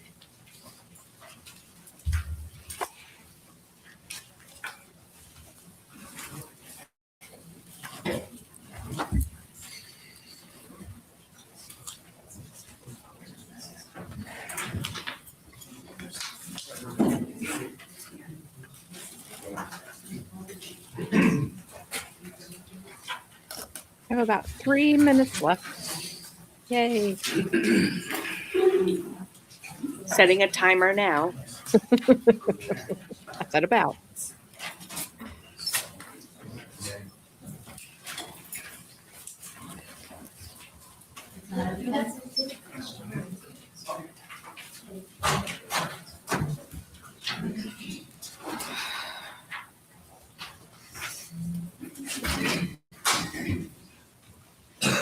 BI into what's next. No objection other than it's well outside the scope of redirect. Will be received defense 19. Mr. Patrick, I'm going to show you what's been marked, defense 7. And just, and this is not something you've seen before, correct? That is correct. Is that a potentially something that would show Perhaps the Mr. Tennis could show me the items before she shows them to the witness.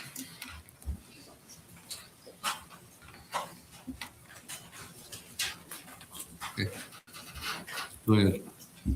Mr. Patrick, is that an example of the kind of distorted writing you're talking about before, what you might see in somebody under the influence of medication or alcohol or something else? I have no idea. Is that one type of distortion that you've seen before in writing? I have no idea. It would have to be compared with the actual writer and their regular writing to determine whether this is distortion or just sloppy writing.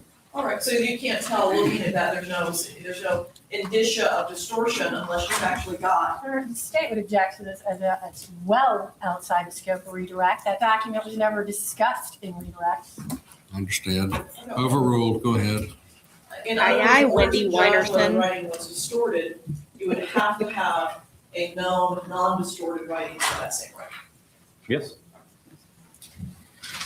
I don't have anything else. All right. Do you have anything else? No, Your Honor. All right. Sir, you can step down. Thank you. Do you have another? We did it, finally. Yes. You know what? Good. Thank you, sir. Sorry you were debunked. Back to the away. drawing board for you. Go away, never to be seen again. Maybe the person had been digging a huge, deep hole, and so their hand was tired and they didn't write well. Maybe. Maybe. Or, maybe her writing looked a little off because she was in a storage unit getting ready to self-delete and she was scared. Yeah. I mean, anything's possible at this point. Like there was a lot of going on. That is very true. My apologies.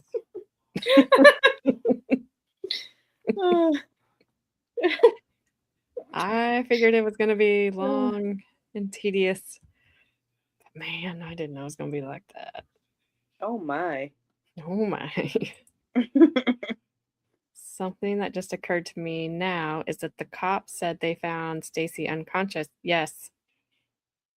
But her brother was not correct. He might have written her note while she was unconscious. Yeah. Possibility. Because the brother said they just like got out of the truck and walked out of there. That wasn't true. And Obviously. I don't believe that they kept them at the hospital, but didn't they have them at the police station right after they were released from the hospital? So I don't know. Wasn't like I was going to cure cancer in those 2 hours anyway. Well, I mean, you might have, but I will never know. Exactly. We'll never know. Well, I would have wasted 2 hours no matter what. I don't consider hanging out with you guys and joking as a waste of time at all. Thanks, whoever. Aw, It's always fun. that's sweet. It is always fun. It just gets like, oh my gosh, stop talking, sir. Or madam. Yeah. But it's generally sir. Sorry. Generally. Sorry, mansplainers out there. That's Exactly, really when we Shane. want you to stop talking. Is when you're mansplaining. Exactly. The brother's Shane. First. account doesn't match anyone else's account. Yeah, it does not. Arse. Arse being a good word. Correct. All right. Well, we will be back tomorrow for another exciting day. We get Dr. Ming back tomorrow. We get Mark Denbo. Mark Dumbo? Denbo. D-E-N-B-E-A-U-X. Dumbo. That's not how you spell Dumbo, but that's fine. Maybe it's French. I'll tell you what women really mean. Will you now? I'm all ears. You may be gonna try. Because if you've got that figured out, you should be a multimillionaire. You should be a billionaire. You should be the richest man in the world if you know Yeah. what women really mean. That's true. Then we get Christopher Bracken Jr., the son. Booby sister's son gets called back to the stand. Very short. Booby sister's son. It's only 3 minutes and 45 seconds. And then we have Oh. Sergeant Kevin Stinger. Sometimes I can't read my own writing. Oh no, Kevin maybe this guy should analyze me.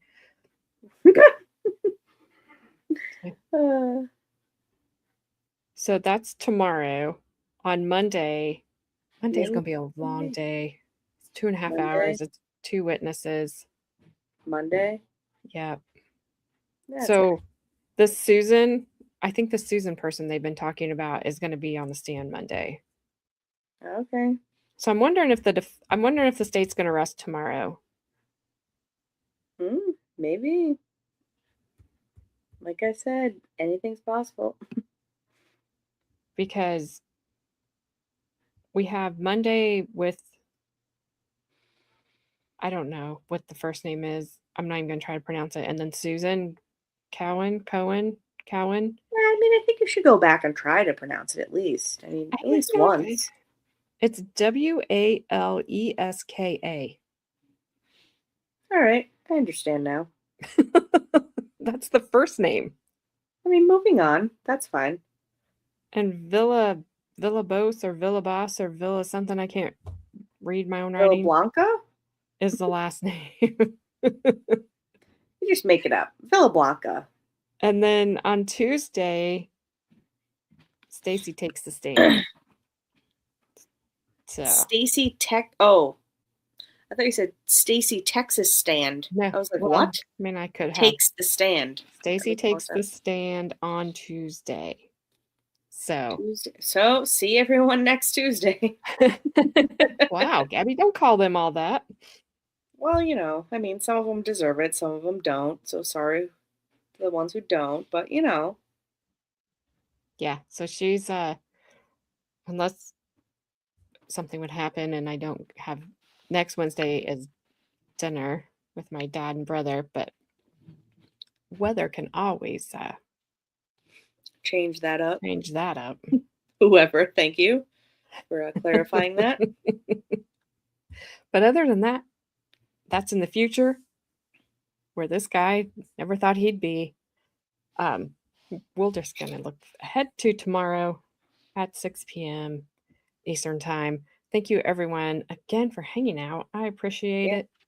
And And happy birthday tonight. yes, have a great rest of your birthday night, day, whatever. Enjoy. Gonna lose my voice. My son be like, "Darn it." It's So, an unbreakable code. well, bad times. I always see women talking as like two drunks. Nobody knows what they are saying exactly because it is the unbreakable code. You're. Lube it. Yep. Judge Lubit. On that note, see you guys tomorrow.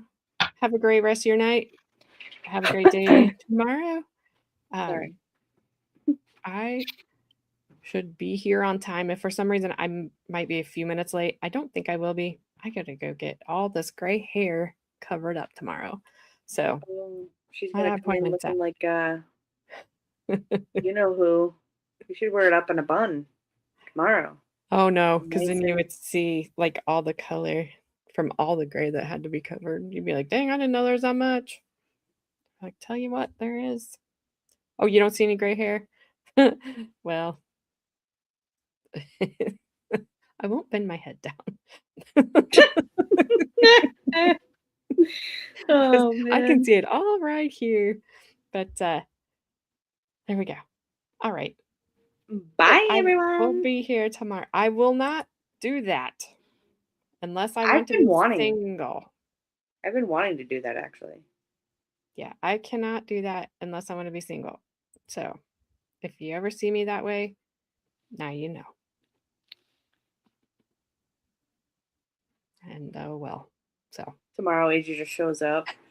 Her head's shaved. She's like, that's right. I wasn't making that breakfast casserole whether he wanted it or not. I took a stand. Do it double dare. Yeah, I asked my husband. He said he would shave it for me. There you go. See? I Mine's mean, like my hair is down past my gluteus maximus. But did he say that Or- because he knows you won't? No. He's been saying it for. I mean, he always tells me, get your hair crazy. You know, like he. Good for him. He Mine doesn't care. says if you want to be single. I'm like, well, I don't, so No, my husband's like, yeah, that'd be so punk rock of you. That's like so there you cool. go. All right. Well, if you do it, take video. Just let me live stream it. Oh, for sure. Oh, you know what? We should do that for like a charity or something. Yeah. I'll buzz my head. Yeah, the Sinead O'Connor. That's right. Yeah. G.I. Jane. Or that. That's not Yep. Sinead O'Connor, but it reminded me of G.I. Jane. That's Demi Moore, but Yes, she still Demi shaved her Moore. head. She still shaved her did. head. She did. Sinbad. Yes, like Sinbad. Sinbad. You know, G.I. Gabby. Shazam. Shazam. That movie doesn't exist. I know, but it does in my head. It does somewhere because there's too many of us that think it's out there. I mean, Grandma does that kind of trivia where Yeah, it's like no. it's like a scientific thing where like you think like in the Disney movie, at the beginning of Disney movies, you think you see Tinkerbell in the beginning, but she never existed in it. Where she like flies in and she waves her Yeah. wand. Yeah. That's not real at all. That's not real at all. It's the Well, it same is. thing as Shazam. There's a whole bunch of like trivia stuff that Grandma does that's like that, where it's like you think it's something, but it never existed. I'm telling you, look it up, because when I heard that, I was like, that is No, I BS. won't. That I really won't. happened in my life. It does. And it never did. It I never will did. not. I will not look it up.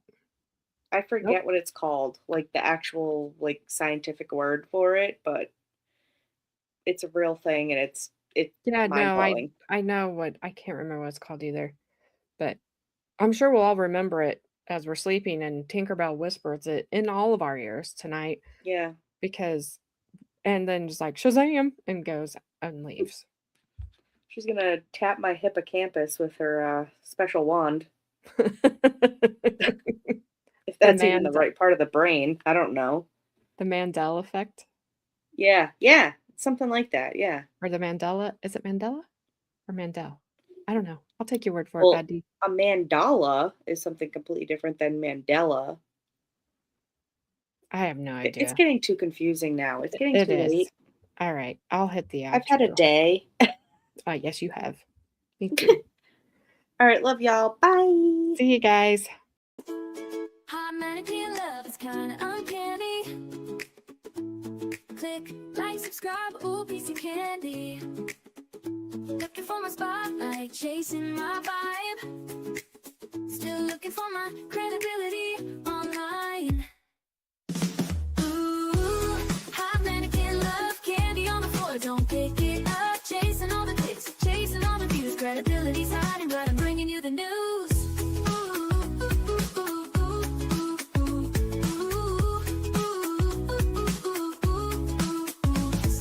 Every little scroll is a mystery, but you stuck around, watch the show with me. Laughs and chaos, that's how we roll. Drop a comment down below before you go.